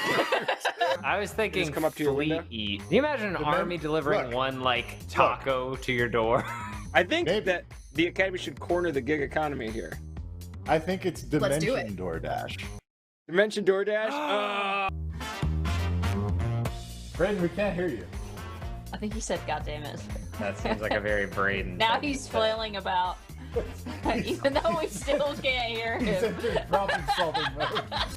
He's cussing out something. Like, man, that was so easy. I like when you like steal like a shitty truck from like some farm people. Like Fucking every cop in the county comes after you guys. But you Vincent, like Vincent. break out of a hospital. It's just like, well, I went over the bridge. They're gone now. Like, seriously, Uzoff, you should be ashamed of yourself. This is like the fucking easiest shit. You have been programming Monopoly games since 1992. Alright? This isn't difficult. How did you fucking whiff this so bad? No, like, this is fucking inexcusable. In fucking 2010. Still frozen on my side. I'm playing with a bunch of fucking ghosts, and nobody can complete this auction. I'm looking at a fucking empty auction screen. And this is all fucking Ubisoft's fault. You fucking shit the bed so bad on a game that was mastered before the fucking Great Depression. Holy shit! Ow, now I can't breathe. Scratched the code. It ain't over yet. I've played my Silver Flame Ritual card, which places a +1/+1 counter on each creature I control. And if I play it with the Adamant cost, if at least 3 white mana was used to cast the spell, all of the creatures gain Vigilance as well, giving my token knight +1/+1 in Vigilance, along with both of my Basari lieutenants and my youthful knight. I'm doing the Yu-Gi-Oh thing. I place into play my Silverwing Squadron, a flying human knight. It has Vigilance, so it does not need to tap to attack. When the Silverwing Squadron's power and toughness are equal to the number of creatures I control, Silverwing Squadron, whenever it attacks, create a 2/2 white knight creature token with Vigilance, equal to the number of opponents I have. And that's you, Kaima! Party pillows don't have to be weird. They don't. I know. They can be very weird. That's why I said they don't have to be. Yeah, but I mean, if you're using a skeleton as a pillow, Skylar, what are you doing? It's a pill. It's a what? It's a pile of bones. It's not a pillow. It's a friend. It is calcium at best. Ambush! Push! No, please. Ambush! Push! Hey. What are you doing? You stop. Why don't we're close? Hello. Who would like really hard mozzarella stick? I found them on the table. That's wooden plank, you idiot. This mozzarella stick is good for you. Oh, I touched. Let me touch your face. Caress me, sir. I'm trying to, but your face is too far. I spilled bodies everywhere. But I do know the solution. There's a business called Penn's Catering. Feeding hellspawn and getting bodies gone. Feeling swole. Okay, I killed their healer. Good puppy. Good puppy. You need to ride this out to its final tragedy. Like Guys, I've been talking to this dog for a while, and he's got some good ideas. I have a technical question. How short is that T-shirt? It's a crop top. You. It's a crop top. It's not lewd. I'm sorry my midriff is there. Don't shame me. Are you a fucking roller derby chick in 1960s California? Why do you have a crop top? Or alternatively, are you a volleyball dude in 1980s California?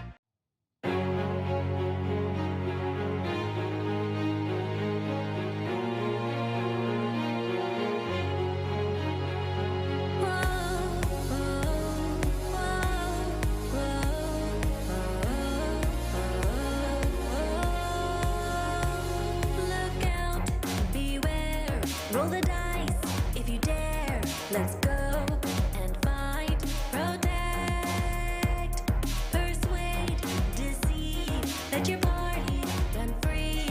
You can't take back your choice in the ending. So go on and work together. Battling the strangers. Help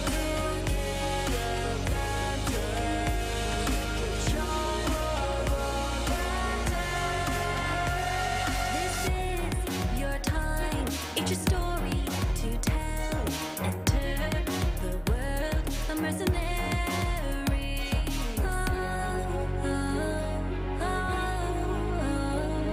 Mischief, mischief, mischief.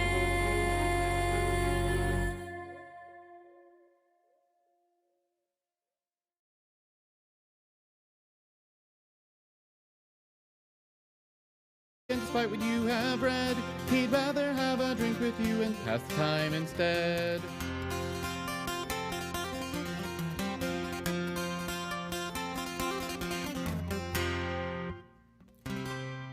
In his starship called the Barrel Roll, with nothing much to lose, he flew around the galaxy, sampling all the booze. The sober Jedi Council didn't know what to think. They confronted Darth Whiskey, who said, "Everyone must drink. Only a Sith deals in absolutes." "Not true," Darth Whiskey said. "Absolute is vodka fine, but try some space whiskey instead." The Jedi Council took a drink, and for once there'd be no fight. There was balance in the Force, while they drank and drank all night. And they drank themselves on Dagobah, got lit on Dantooine. On Hoth they then got hammered and got trashed on Tatooine. On Bespin they imbibed too much, on Yavin they got sick. That didn't stop them for a trip for bourbon on Kashyyyk. His name's Darth Whiskey, despite what you have read. He'd rather have a drink with you and pass the time instead.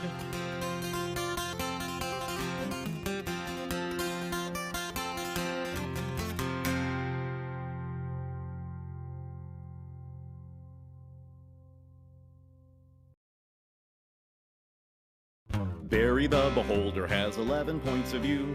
Barry the Beholder's got his eyes on you. Barry the Beholder, he'll never let us down. Barry the Beholder, he's the mayor of our town.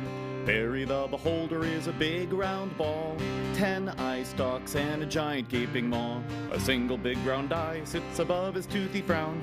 He's Barry the Beholder, he's the mayor of our town. Barry the Beholder went to Aberration U, a PhD in politics and fine arts too. He studied long and hard, he'd no longer be a slayer, and that's why we elected him to be our city's mayor. We elected him and he said with a grin, "No need to be afraid, I'm not that guy. I used to kill and maim, but I'm no longer the same monster that made all your parents die." We might have all been charmed, but we knew he'd do no harm. He was the greatest mayor ere there was. He's big and... Strangers in a strange place. Hope you got your short rest in, because things are about to get spicy in Calimport. But first, let's take a moment to talk to our players today. Puck? Hello, and welcome back to the Mercenaries of Mischief. I'm a very lucky dungeon master, and I like to take this point at the middle of the show to talk about how lucky I am and to have all these people tell you about the cool things they do on the internet, because I get to play with them every week, and that's awesome. Also, I want to tell you about our sponsor, Hero Forge, because they got new stuff coming out all the time. They got new scar features on the characters that just look awesome. You can make cool, badass scarred dudes through Hero Forge. You can get full-color miniatures. Custom miniatures with Hero Forge, great company. They've been really good to us in the past and continue to be good to us. So we highly recommend you guys going and checking them out. Did you know that if you play on one of those 3D virtual tabletops, you can actually export your Color Hero Forge Mini and import it into those tabletops? What? Like if you've seen Dimension 20s, the 7, we're watching some of that. It's a good show. Check it out. They use that. And you can see they're very distinctly using Hero Forge Minis for it. It's very cool. That's incredible to think we are basically the same show now. Like pretty much. You know. Yeah, exactly. Us and Dimension 20, just like I am people can't Emily tell Expert. the difference between us. Yeah, absolutely. Starting with, I guess we'll start with Kashano. Kashano, tell us a bunch of stuff. Hey, I'm Jonathan, also known as the Mad Maker, also known as Kashano the Quick. I press the buttons over here. I'm the producer here at the Mercs of Mischief. I also make stuff. I have like an Etsy store where you can get these neato mug can holder deals, all kinds of different styles. Be sure to check that out at madmakerprints.com. All the stuff in my link tree, including my Kickstarter, which you may have seen the video for during the break. We are 70% funded. And the funding goal is real low. So like $300 more, or like 30 little goblin boys to guard your paint. And we'll be funded. Campaign ends on Halloween, so be sure to check that out.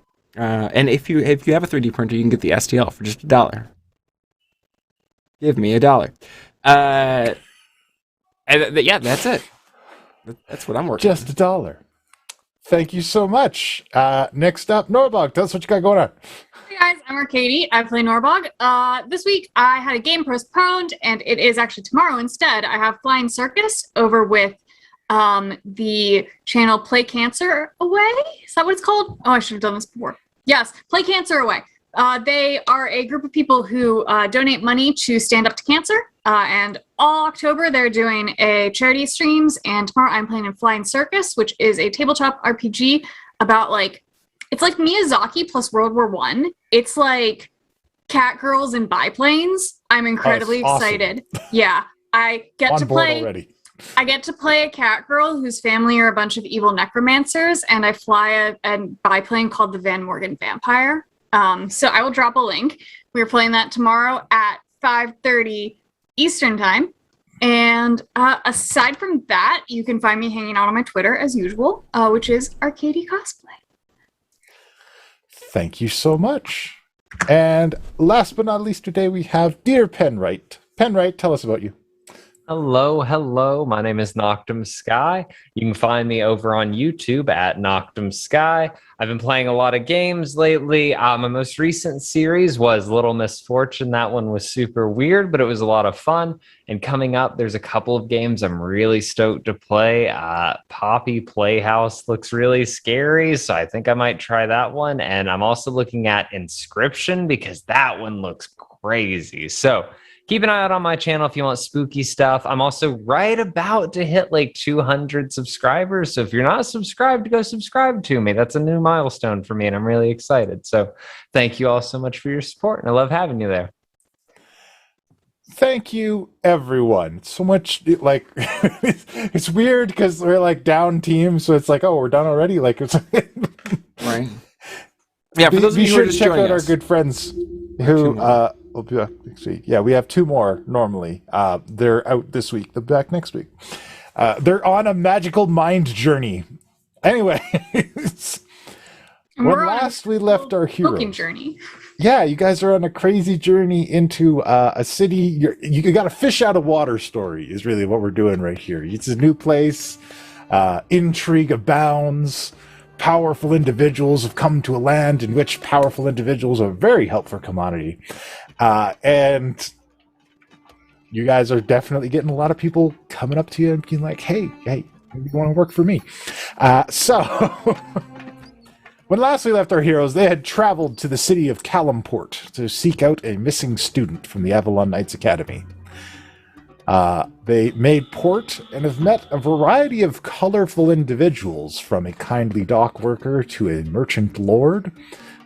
Even the folks who offer them room and board at the Marid Oasis are a little strange and seem to have some interest in them. And now they're making their way out of the Dancing Camel coffee house. And they are being followed. In the awakened mind, I think I'm just kind of like trying to round out the plan with the familiar in the hotel room. So, like, how far away can you be from Whisper and still see through her eyes? In the past, she's been able to go as far as she's needed to. And you can still connect? Mr. Dungeon Master, you helped me out. I know we sent her like miles away one time. Yeah, you can send her quite far. You do have quite a distance that you can send her on. And actually, your guys' conversation is interrupted by a young boy tugging on your robe pen. I like pull up my hand like I'm about to Eldritch Blast because I just feel somebody tugging on my robe. And I'm like, "That's my money!" Oh. And I assume Norvog and Kishano see. I mean, if you make a big commotion, I imagine they look. I mean, there is a commotion. I think somebody's robbing me at first. But I you stop. all right? I don't. It's a child. Do children steal? Yeah. Yes. Don't steal from me, child. Hey, definitely children steal. But Are you stealing I'm from me? not stealing from you. Okay. I'm here to help you. Oh, yeah? Insight check on this child. I don't trust children. Let's see. That's a nat 20. This is a very gruff-looking kid, and he's shifty as hell. You're shifty as hell, child. Hey, guilty as charged. But that's how you grow up here. That's how you ensure that you get to grow up. Now I'm sad. Kashano, you talk to the child. I picture Ben just like sliding the kid forward. Nope. I don't know how to talk to like children, let alone children from like the water deep equivalent. Like This kid is underbelly. me. It's fine. That's why you're talking to the child. Yeah. Yeah, you talk to the child. What sort of help do you propose? You were asking about the Pashas, right? Yeah. Well, I could get you in. With who? With Sakani. All right. Sakani needs good friends right now. Sounds like it. And, yeah, he's got a harsh reputation, but as long as you don't seek to take anything from Sakani, Sakani will take care of you. And who are you to him? I'm an associate of his. I keep an eye out for talent. Oh, yeah? Yeah. So, tell me exactly what makes a child such a reliable scout for talent. And I'll put my hand on his People don't shoulder. pay attention to me. And identify to see if he's under any magical effects. Is this actually a kid? There are no magical effects. But this is a halfling. Yeah. Thought so. I was at a party with a halfling. Did I really think this was a child? Yeah, this halfling has disguised himself as a human child. Not that uncommon, you know. Yeah, this is something that can happen. They age a little I don't slower feel bad than about us. cursing.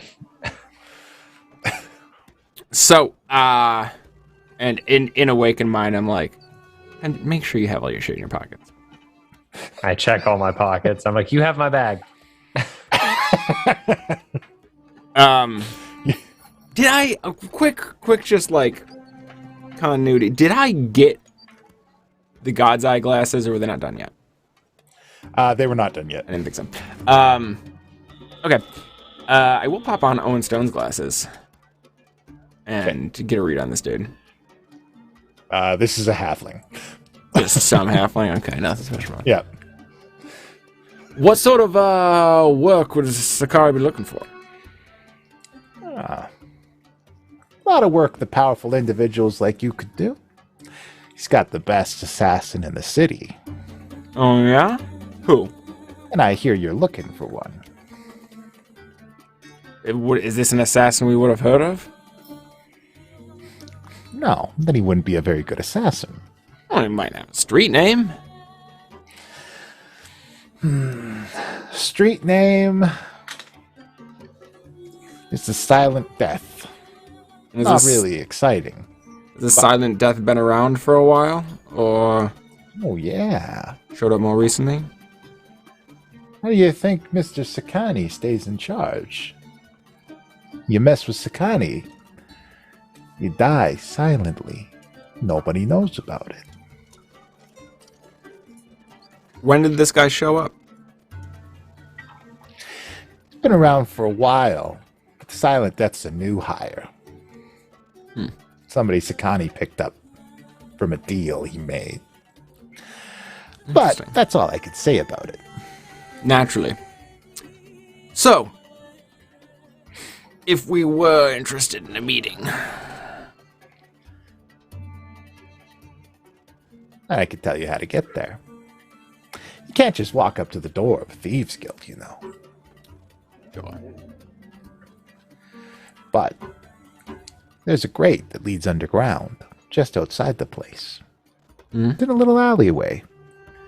It's the secret entrance, just for people that are allowed in. Any sort of passphrase? Nothing like that. You want to look inside.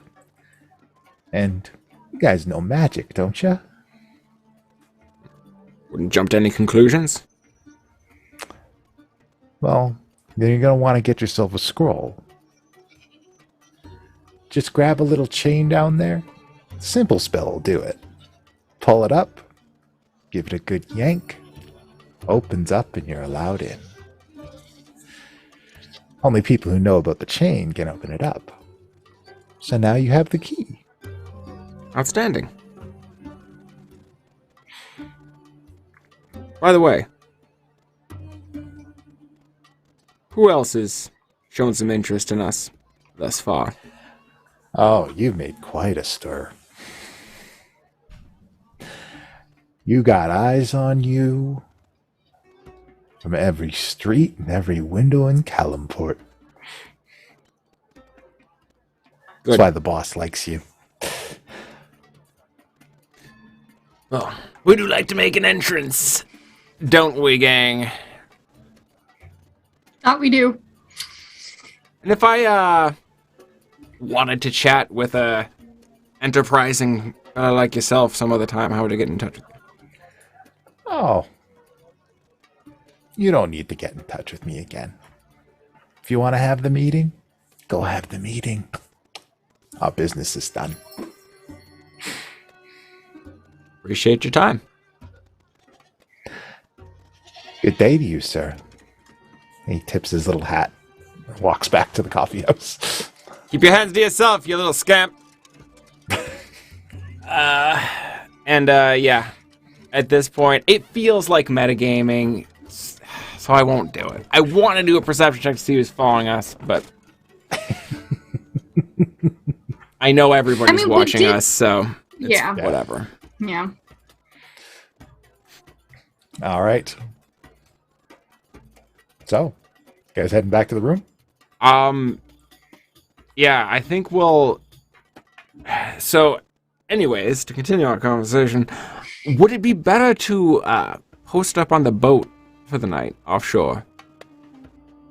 Would you still be able to have your familiar meet? I would still be able to, but in the event, in the event that the individual is someone we actually do want to meet with and they're not shady, I'd rather be nearby so we can go in case they decide to leave. And it wouldn't look too good if we skipped out on a meeting and they were decent people. we might actually want their help. Yeah. Fair enough. All right. So yeah. Noah Bog. Want to be someone else and book a room? Okay. Jeez. Can I do perception to see if there's an alley where nobody's looking at us?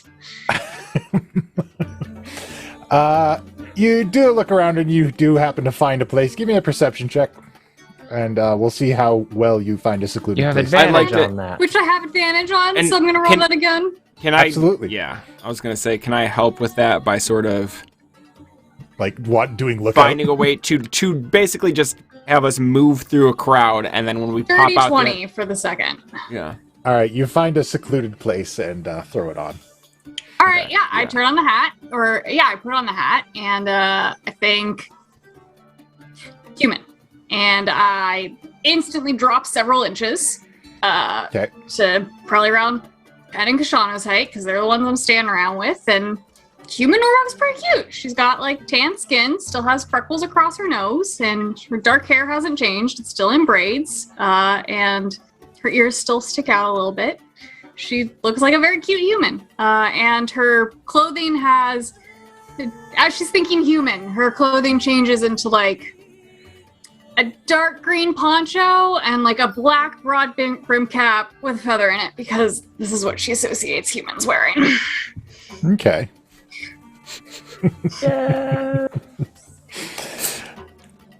All right. We're in the hat club. It's great.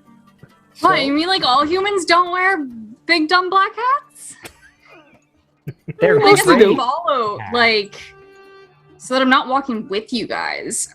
Probably behind you guys, some distance. Yeah.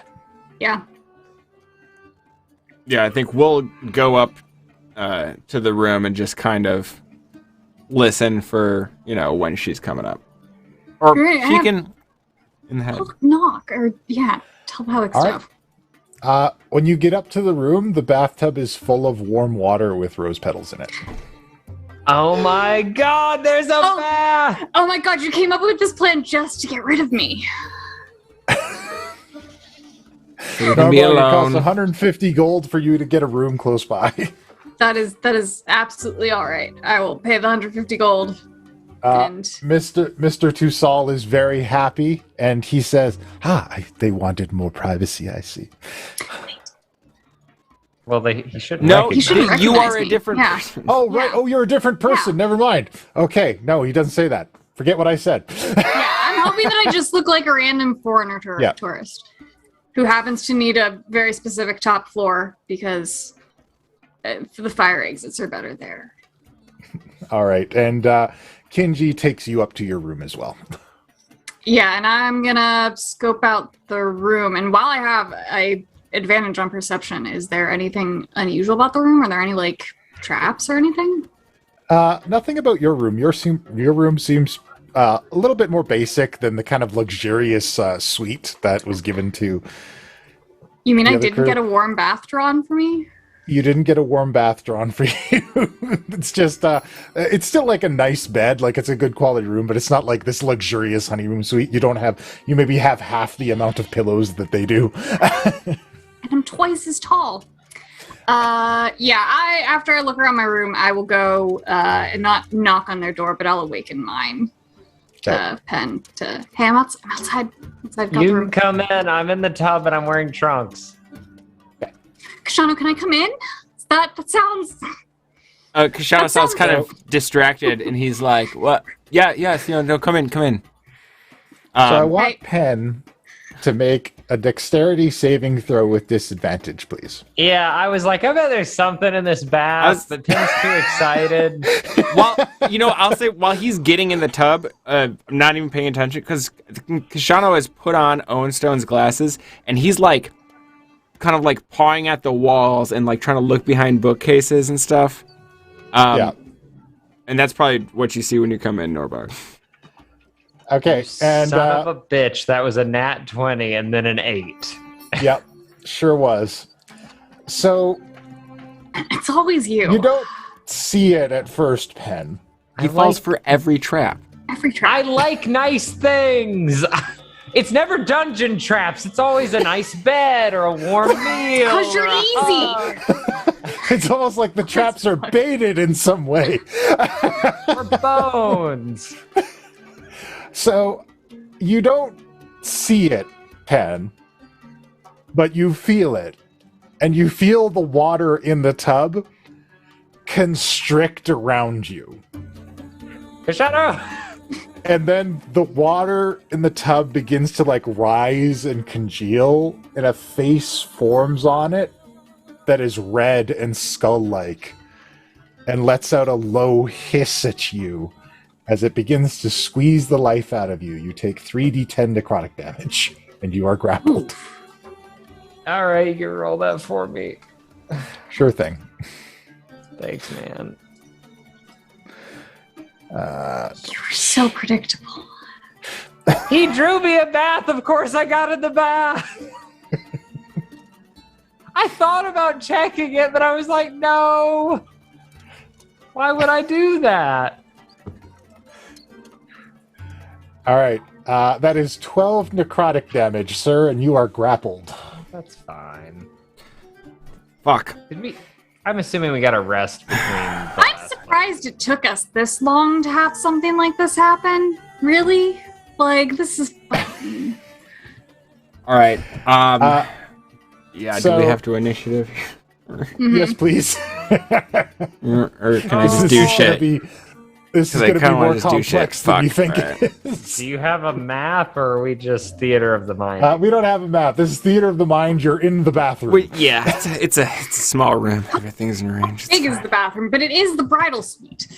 Yeah, it is a nice bathroom. Pen is in the bathtub, and this thing has constricted him and held him in place. Well, I guess I'll just roll initiative because I don't have a token to click on. Yeah, that's fine. Just roll it and I'll put you in. That's a 19. All right. God. So you have a 19.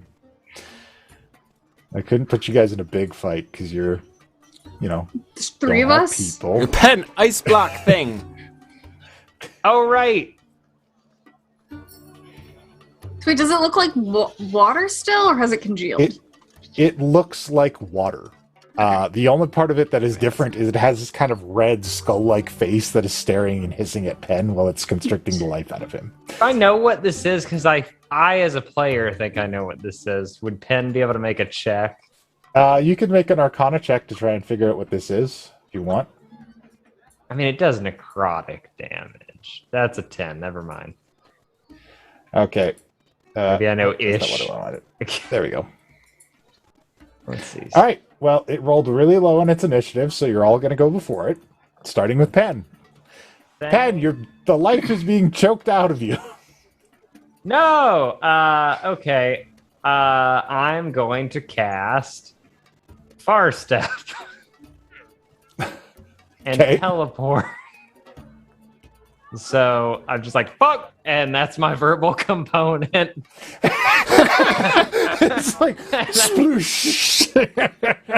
And it's actually a bonus action. So teleport up to 60 feet. You can see. So yeah, I'll teleport like 10 feet away.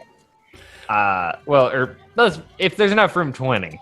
Let's be as far away as we can. So over by Kashano and Norbog, and I'm like, and then if you cast a bonus action spell on your turn, can you cast a spell, like a non-bonus action spell as your action? Okay, cool. Then as my action, can't do fireball. We're in a small room, and I like it. Thank you. I'm going to cast. Yeah, Pen's naked. I have trunks on. I said this. He did say it. Okay, you had trunks on in the bath. Mhm, All right. mhm. Pen is canonically a never nude. He knew this was going to happen. I knew Norbog was coming in at the very least, and I was like, I want to be decent. I don't want to make anybody uncomfortable. All right, so I will cast. You know what? A Staff of Power, 1 magic missile, just because I want to see. So I'm like, pew, because I know that'll hit. Okay. The magic missile goes into the water of the bathtub. There's a splash from the impact. Yeah, I did it. All right. Sorry, I didn't want to catch it on fire. I mean, the room. Sure, but... It's water! Norbog. Oh, God. Not gonna burn Again. great! I'm gonna aim for its head with the Heartstone thicket. So, like, the head thicket, which is is- the head is currently imperceptible. what? Fuck that. But there's just water around? Yeah. Okay, but I saw that the head was It's kind of just connected right to now. it. It looks like after Pen teleported out. It now just looks like a tub of water. I'm so fucking useless. Okay, I'm gonna get my Javelin of Lightning out. Because it's water and lightning. Yeah, I'm gonna not throw it, but stab it from a short distance, but still activate the lightning on it to see Okay. if I can electrocute the water at all. Very see well. if it takes lightning damage. So, roll to hit. 19 to hit. 19 is a hit. Why is bolstering magic on? I don't know why bolstering magic is on. It shouldn't be. Just ignore the All right, then. 3. All right. Did that roll damage? No, it did not. That's the damage plus lightning. So 11 piercing, 19 lightning damage. But it would do a Dex 13 saving throw for the lightning. All right. There's a blast of lightning as it courses through the water. You see the water thrash about a bit and then stops. Is it dead? Well, I have Greater Weapons Master. If I reduced it to 0 HP, I would get another attack. So You do I get another attack. It's dead, guys. Think I got it. You're like, I feel like I could hit it again. That's exactly how it happens. Look, if I kill Yeah. something, I get real confident in myself and get another hit. Absolutely. You're confident that you kill it. Right. Well, I think I killed it, whatever it was. Does Pen's trunks have tiny skulls on them? Of course they do. Don't ask silly questions.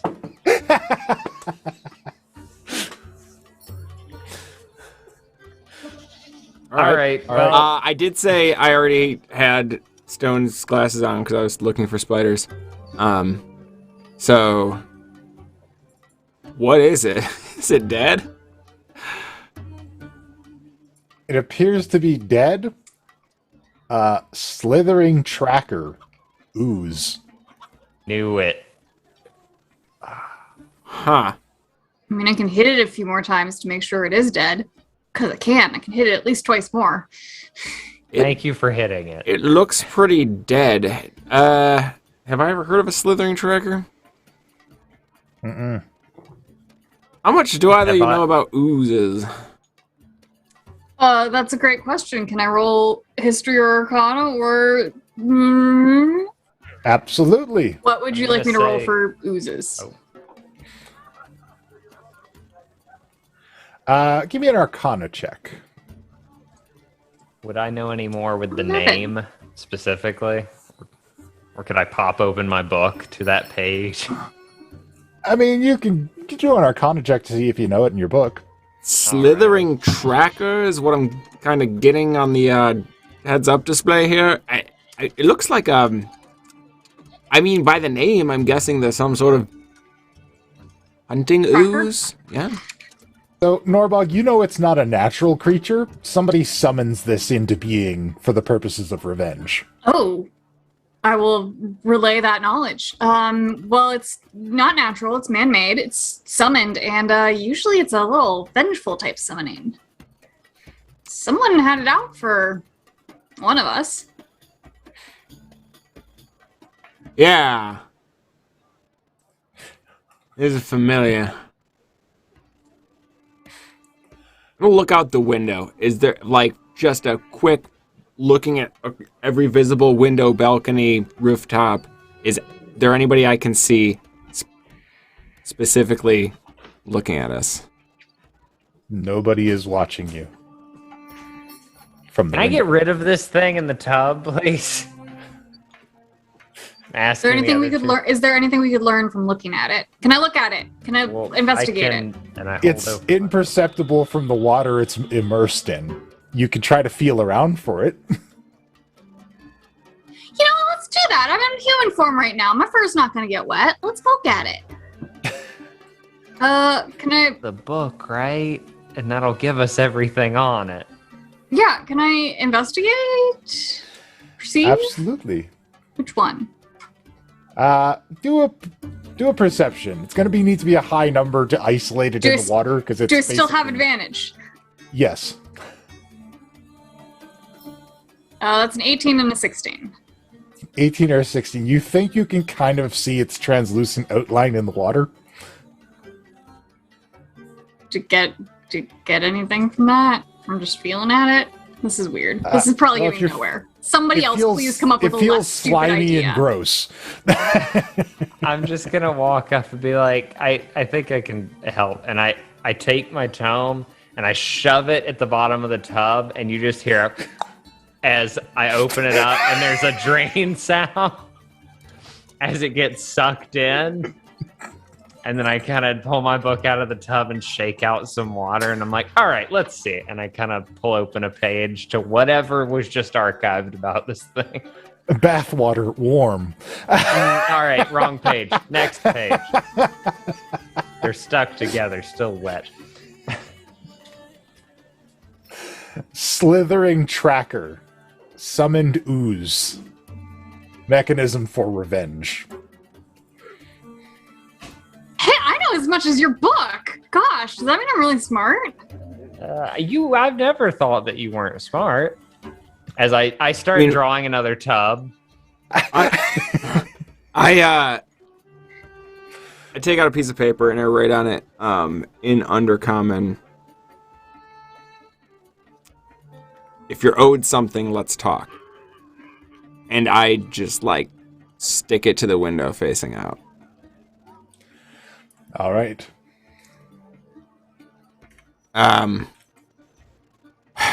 Well, that was eventful. Norbog, everything okay with the room? You look great, by the way. Yeah, checked it for traps, seemed normal. Didn't have one of those in the bathtub. They didn't even draw me a bath at all, so... They didn't draw us one here either from the look of it, right? I'm in the tub with the hot water. You made this choice. Look, I'm having a bath. If I have to do it myself. I understand. You did get a bit oozed. You're used to, in your previous life, sort of things just being done for you. In this life that we live, if things are just kind of done for you, you gotta ask who did them and why. We paid 500 gold for a room or something. I would expect that there would be a tub drawn. 300. It was 100 a night. But did we ask for that? Did they say it was a service they provided? We kind of asked for privacy and discretion and so on, so. Just saying. The do not disturb sign out. Maybe that was like a dirty ooze. A what? Yeah, go back. A what, Ben? I don't know. They were talking about the services they offered. Leave me alone. What do you think? What does a dirty ooze mean in the Quill Point Isles? I don't know. I never went to that part of town. Well. Look, hey, there's nothing wrong with that, all right? No, that's what I'm saying. I wasn't sure. Maybe we killed something that we weren't supposed to. No. He was strangling you to death. Well, and it apparently exists only for the sake of revenge. So, unless Erasure has managed to follow us here, or Norbog has enemies we don't know about, pretty good chance they thought I was that stupid. So, a little offensive. Hey, wait a minute. Anyways. Don't worry about it. So yeah, are we kind of go for that plan then? I think we're all set up. About what time of day is it? It's getting later in the evening now. between your guys' running around the city and getting into port and saving Penn from a bath monster. And I teleported out. I killed it. You did kill it, but I wasn't like stuck. I was fine. You still want to take a look at some of the merchants? Again, like sunk in this bath at this point. Man, I hate this place. This is like new Waterdeep. I don't like it here. I kind of want to stay in the room at least. Well, no, I can't even say at least I know something in here won't kill me. Do I need to go poke all the pillows? Yeah. Yeah. I'll do it after the bath. I'll hand him Stone's glasses. This will make it a little easier. There, I'll look at all the pillows. I'll look at everything in the room while I'm just laying in the tub, just like checking for mimics. Pillow,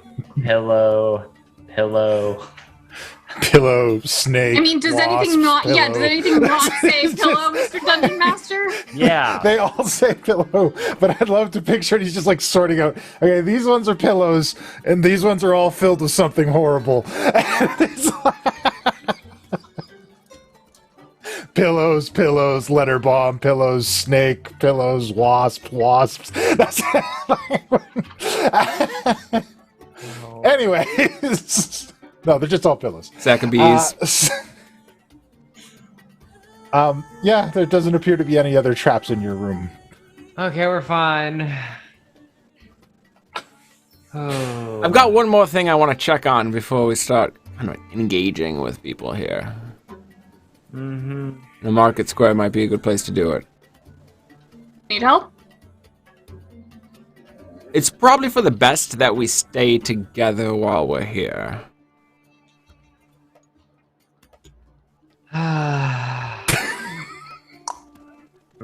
And you drain the tub and get out. Drain the tub after.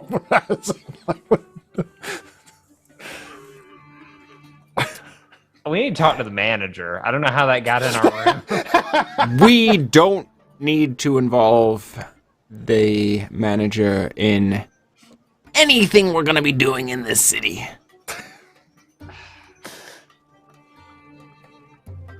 Fine. Okay. Ben's like, there was a slime in my bathtub. What? So, of all the parts of the city we've seen so far, where are there the most street bards? The deep markets near the center of the city. Do we have time to get over there and kind of get back here before it gets too late? So we don't miss our... It's going to be pretty dark by the time you get there. It's getting later in the evening for you guys.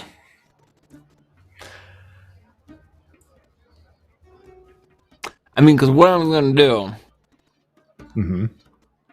is ask around for Kushanas. Mm-hmm. To see if there are any in this region. I mean, maybe there are. We have enough eyes on us. You might not even have to go that far. Yeah. Just call out on the balcony. There's like... Okay, so there's being like big and obvious in a way that's only noticeable to the relevant people, and that's kind of what we're going for. Less shouting things.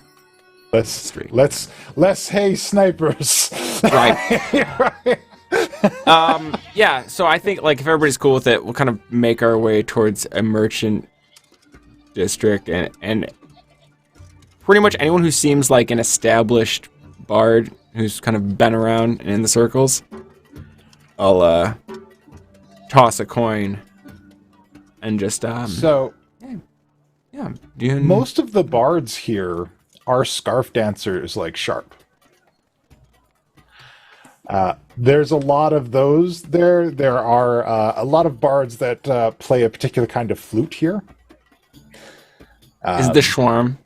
Because that's what yeah. Larch played. It was embedded in his arm. I miss Larch. Just like Larch. And he died, you know. He died so that we might live. Sometimes I can still hear his voice. Sometimes I can still hear him on the wind. You ask around and make an insight check. Okay. 26. You get no positive responses from the name Kashano, and many of the bards are kind of holding, they either wince or they hold back a wince at the name. I think after getting a certain number of these,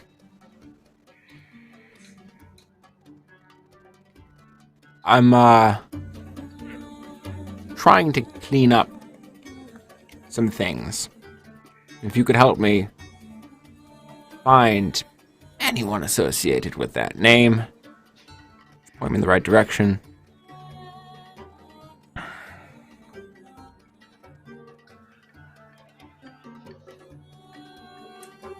And the person you're talking to is another one of these scarf dancers. She's got these luxurious red locks. And she does this dance where she kind of like slides her back up against you and does like a big leg kick. And as she's doing it, she carefully slips a piece of paper into your hand. Fantastic. And then dances away. Yeah. I'll drop some silver in her bag. Probably like 5 gold's worth, but subtle. Gold stands out too much. Absolutely. You know. Yeah. And we'll just, with that, I'm not going to look at it yet. Okay. I think I'll just kind of nod to the others. We should probably get getting back. Yeah? You done in the market? Unless there's anything else you wanted to look for. Looking for something in particular? No? As you guys are walking back home, a fire-haired young girl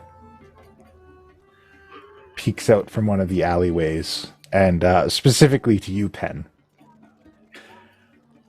Psst, hey. And in awakened mind directly to her, I'm like, what? Come here. Are you gonna stab me? I've already been almost like stabbed a couple times today. No.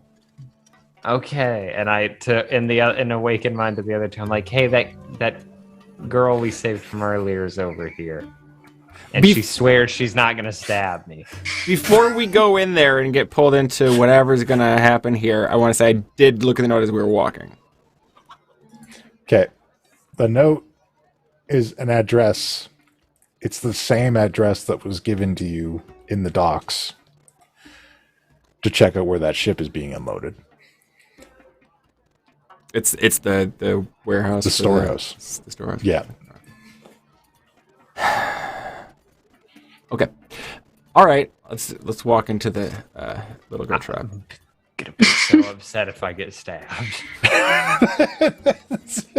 You want me to walk in front of you? Look, I would love nothing more if this like entire trip was just like a rapid succession of Pen getting like into traps. Mr. Dungeon Master, I don't know how to tell you this, but it can be. This is within your powers It's to not do. hard. It's pretty easy to do. Really Warm easy. baths, plates of cookies, necromancy shit, hugs. It's like hug, stab. Aw. You said you wouldn't do this. You promised. I know. You'd say it I too. know, bud. That's what oh, Pen, don't ever change. All right, so the little girl asks you all to come over, and once you're all there, she's like, "You all saved me." It's kind of what we do. Don't you care that I'm fire? Why should we? But he's got a little fire inside, and I produce flame in my hand. Fire and air are not welcome in Calimport anymore. Fire and air are both incredibly vital. You can't ban them from an entire city. You need them. They don't like us. Who doesn't like you? The humans. They're mad at what our ancestors did. I will take off Lilith's hat, which I've been wearing this entire time. Because it's kind of nice to not get stared at sometimes. And kneel down to her and... Yeah, me too sometimes. Point to fluff big ears. Hey, kid, you got Why don't... family? You got people? Where do you stay at? I work for Sultan. Yeah? How do they treat you? Not nice. They say it's our fault they lost the war.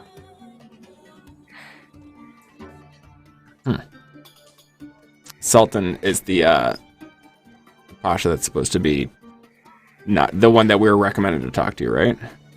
No, that's Sakani. Sakani. Sultan is another name. Oh. Are they a Gotcha. pasha, a lord? No. Shopkeeper? And she gets really wide-eyed and she kind of shies away. She's like, I don't know if I should tell you. They might get mad. You can tell me, and I'll druid craft her a little daisy and give it to her. He's an Ifrit.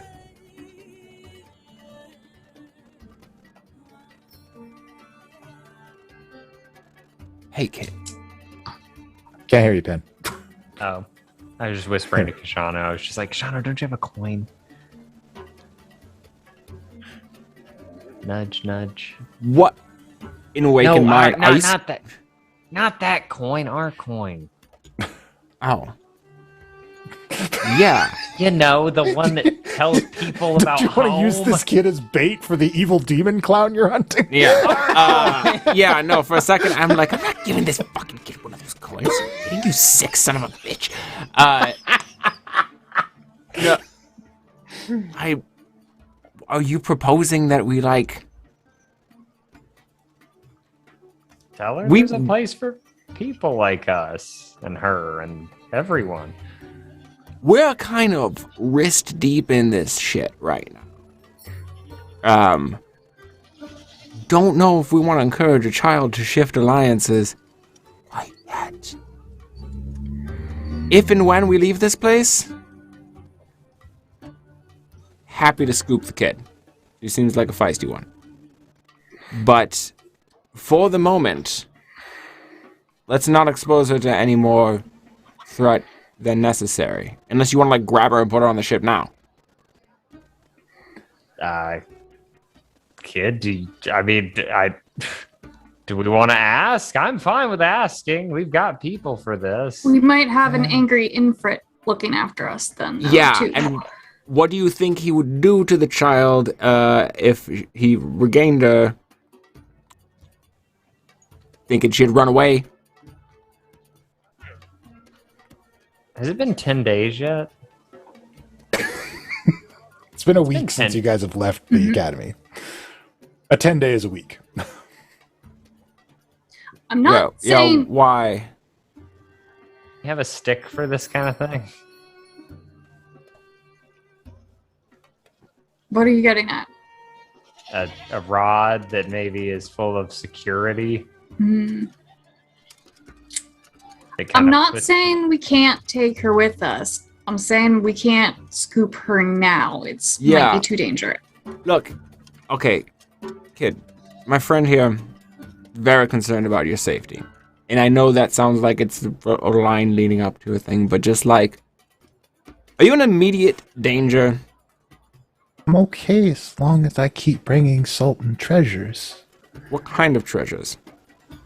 He likes food and gold. All right. But the coffee house man said that you wanted to meet with an Ifrit. And Sultan says he will meet with you. See, half the work's done for us. The coffee house man, the server? Yes. And who works there?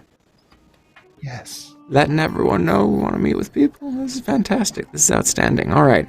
How and when would we Not meet everyone. the Sultan? He let me know because I work for the Sultan. Does the coffee house man work for the Sultan too? No. No. Okay. So, yes, how do we go about Our meeting with him? hotel. Who's meeting us at the hotel then? You can lead us to him now. Yes. He is waiting for you. Okay. Was this the person we were supposed to wait for at the hotel? Yeah, I saw you leave, so I followed you. Perfect. See, here you go. All right, it all makes sense. Some other men came to your room before me. They had buckets. Did Yeah? you see who they were? Yes. Did you They wore recognize them? dark clothes. They had snakes on them. Mm-hmm. 2 heads? They sure did, didn't they? I'm gonna burn 2 that serpent boat. heads, one of a snake and one of a dragon, perhaps? Yes.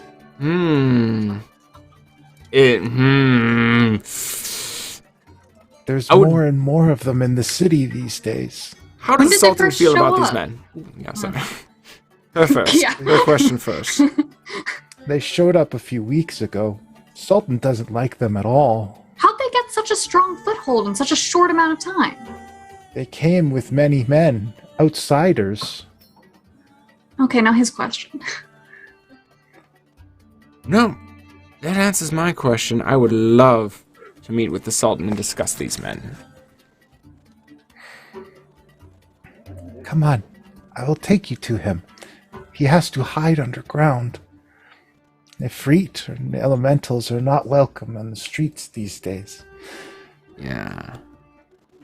And yeah, as we're walking, I will, in awakened mind. They got such a sudden strong foothold because somebody suddenly had a little presence in the prime material. Showed up a few weeks ago. If these are the Zentarum, could be related to Cyric being in corporeal form. Oh man, he's I don't still know out. for sure. I don't know for sure. But Are the gods regardless- gonna do something about that? The fact that there's a ghost Cyric just floating around doing whatever. what I'm Gods confused. don't seem all No, that they're not gonna powerful to do stop shit. that. They're not gonna yeah, do it. they're not gonna do shit about that. What I You asked! have we in game canonically established a connection between Asco and the new Zentarum? Norbog did. Last trip did. Yeah. Yeah. Okay. Yep. Yeah. And would have told you, like, she would have written you all Oh, yeah. a long report. I Full find it details that very Asco's at the center of this shit. Yeah. Yeah, I find it very interesting that Asco seems to have taken up the grudges of the old Zentarum so willingly. But here's a chance to strike a blow on a couple fronts. We've got this individual we're meeting with. We've got the merchant lords, who apparently aren't too happy about them being here. I think that these threads may lead us to Marcus. And our student. Yeah. Well,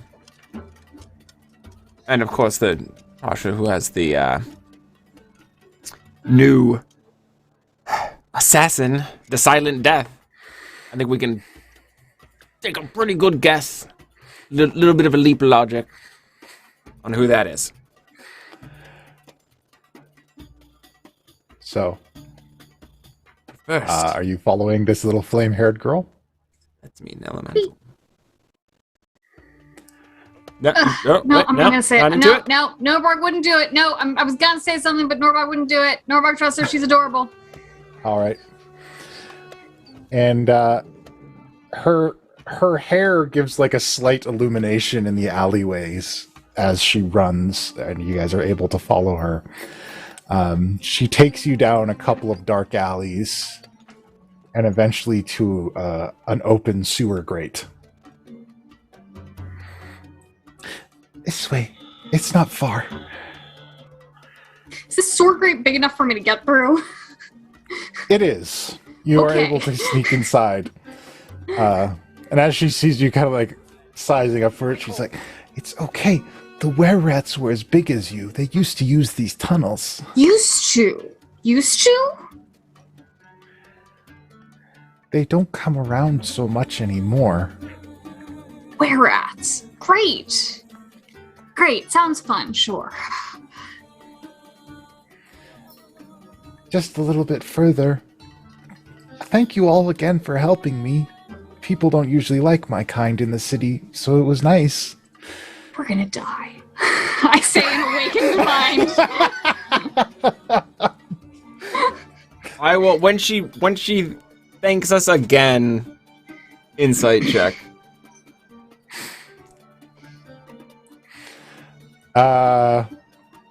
This girl is a little bit apprehensive about wherever she is leading you.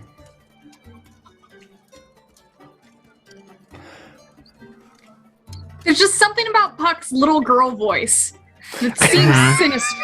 But I can't tell if it's genuinely sinister or it's just that Puck is a grown-ass man trying to do a little girl voice. It's not my best voice. Yeah. Yeah, I mean... What else are we gonna do tonight? Right? We know nothing about the power structure here, but the picture that's being painted for us makes sense. So, Kashano is curious and leaning into it. The dark tunnels are rank and terrible, and there's the odd bits of undead, like, not undead, but like skeletons and bits of corpses laying in the just side. Regular dead. Yeah, just regular dead. And eventually there is a light at the end of a chamber. And as the darkness gives way and your eyes adjust,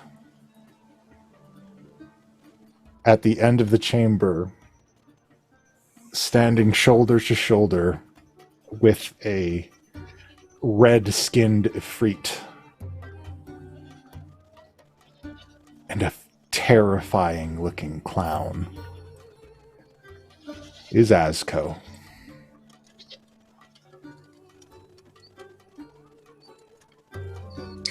Does he recognize me? Because I've run into him to the point where he thought I worked for him. Yep. And he sees the lot of you and says, whoa, what a reunion. All right. Well, hey, sorry about what comes next. And Ishvala steps out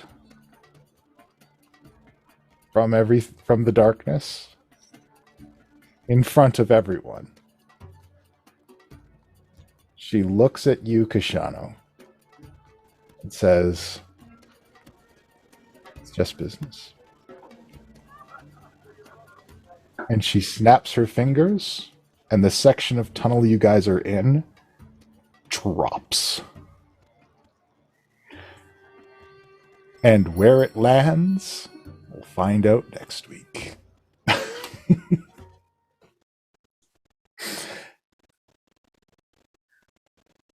I was gonna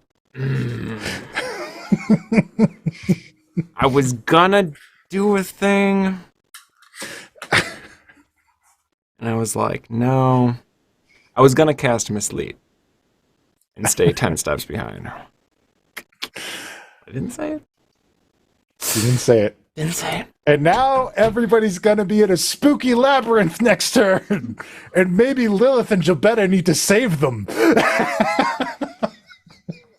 And I can't think of anything more terrifying than being trapped in a horrible place and having Lilith and Jabetta have to come save you. We're gonna save ourselves first. Okay, please. Please. I'm gonna get us the hell out of here. That's our episode for today, everybody. Tune in next week for a very special Halloween episode, a veritable chamber of horrors for our poor trapped party, and Lilith and Jobetta on their way to go rescue. Oh boy. We're gonna die. Thank you all for watching. Thank you to our incredible patrons. Thank you to all the people who follow and give us the donations and everything like that, because really there's no show without you guys. We appreciate it so much, everything that you do. Thanks again to our sponsor, Hero Forge. Please check out Hero Forge. It's so good to us. Stay tuned for the next Halloween episode. Stay tuned for the raid, and stay tuned for the cutscene via pen. And until next time, everybody, class dismissed. It's D&D. It's D&D. It's D&D. It's D&D. We all agreed to play some D&D. That means role playing, fighting and slaying, solving puzzles. Maybe it's just me, but you guys won't. No, we won't. You guys just don't. No, we don't. Follow a single plotline through and through. I'm not complaining, but instead of gaming, you find the weirdest other things to do. So, at another time, probably before all this happened, but sometime, Penn is waking up for the day. It's another glorious day at the keep. One of the lucky few and cherished days where nothing is happening. And so he gets up, has breakfast, and goes out to try to find his dear friend Norbog, who's out. What is Norbog doing on your average off day? Average off day. Oh, she's probably making some jewelry. She's probably sitting in her dad's garden, but making some jewelry. So okay, she's making friendship bracelets for everyone, but you don't know that yet. That's your little secret. So Penn heads out to the garden, knowing that Norbog's probably there. She likes to hang out in her father's garden, and so he heads out there and finds her and is like, "Hey, what are you doing today? Are you just working on jewelry?" Okay, and I shove it in the bag very quickly so you can't see what it is. Yeah, I was just some hobbies. We never really have time to just make things around here. There's a lot of destroying things. Yeah, a lot of that been going on. I went for a swim with Jobetta the other morning. That was really nice. I've been trying to just see what everybody's doing, because we don't get to do it very often. So I thought I'd come out here and hang out with you, maybe talk about gardening stuff. And I look around at the plants and I was like, I never really took it up. I have a few plants I know I like, but I never really got into doing it myself. Well, Dad is way better than I am, but I mean, it taught me some. What do you know that you like? I like soft plants. I like lamb's ear. Lamb's ear is very nice. Mint is awfully cool. No pun intended. Lavender for when I'm anxious. I like a good bit of lavender in my tea. I know you like sunflowers, and I'm thinking he does a minute to rifle through his memory, and he's like, yeah, tattoo sunflower. Yeah, I actually kind of hate roses, and I brushed dust off of my tunic, which is emblazoned in roses. And yeah, I mean, I can't believe you're remembering that. Nobody remembers that. I remember we got tattooed together, and I show the moonflower on my shoulder. I remember. I also wanted to try something. Do you have anything around here that didn't grow right, or couldn't grow and maybe died? Yeah, I got some poppies that I think some rot got to them, and they just kind of withered, turned brown around the edges. Should be white. And I'll follow her over to them and be like, oh yeah, these don't look good. Thanks, Pen. Thanks. I tried really hard. It's okay. This is actually exactly what I was looking for. And I kind of poke at them, and they're dry and woody when they should be soft and springy. And I'm like, I really wanted to see if this would work, because I've been reading up, and I know that there are actually some druids who can utilize necromancy for different things. And I wanted to see if it would work on plants. Feel free. I mean, you can't make them look any worse than I already did, so go for it. That's true. And Pen is going to cast Animate Dead down on this plant. And Mr. Dungeon Master, what does that look like in your world? So you cast Animate Dead on the plant, and the plant reanimates a bit, but it's like it perks up and it outwardly gives visually the look of a healthy plant. However, the color and the health of the leaves and everything remains looking very dead still. Interesting. Now we know it works. The posture changes. It's kind of like, eh. Yeah. I wonder, we should really find somebody who knows how to speak with plants. That would be... I mean, I used to, but I don't think it works anymore. I like attempt to cast speak with animals, and I imagine I can hear birds suddenly talking to me, but... So like, what's up with that plant? No plants. There's another time and another place. I'll reach down and pick one of the poppies and stick it in his lapel. Good plant to try with this. They're remembrance. Yeah. Thanks. I'm hoping there'll be more things I can do with this that'll be useful and not just, making things that most people find horrifying. Yeah, it's very niche. It's very specific. I mean, love what you do. Little creepy. I know. I wanted to do something very different from my family, and this is kind of where I landed. So, well, if you need to practice, a lot of gardening is trial and error, and soil temperature and keeping mites away. So you're never going to run out of dead flowers if you need to practice. I mean, hopefully there's more alive than dead, but hopefully, it doesn't always work out. And so for the rest of the afternoon, Penn will spend time with Norbog, chatting and looking through the garden and generally talking about plants and philosophies and whatnot. Meanwhile, on the other side of Faerun, well, still kind of on the same side of Faerun, and the mire of dead men. Sorry, that's a tongue twister. Out on the edges of it, a gentleman in a cloak trudges through the edges of the marsh and comes across one last town on his route. He's already visited 3 or 4. And actually, I'm going to roll. I need to roll 5 D100s, which I'm going to do real quick, and I'll let you know if anything interesting happens. Close, no. This man is not the same as when he started. Okay. This man, previously known as Mikhail Dark Whisper, tapped into a power that he thought he could use for revenge, and he was right. But he did not think it through. And so upon his 4th use of the Eye of Vecna, something changed. He was disintegrating someone in a town who got in his way, preventing him from amassing his army. And his soul was rent from his body and devoured by a being old and powerful who previously had no strong footing in Faerun, but apparently does now. Oh, God. So,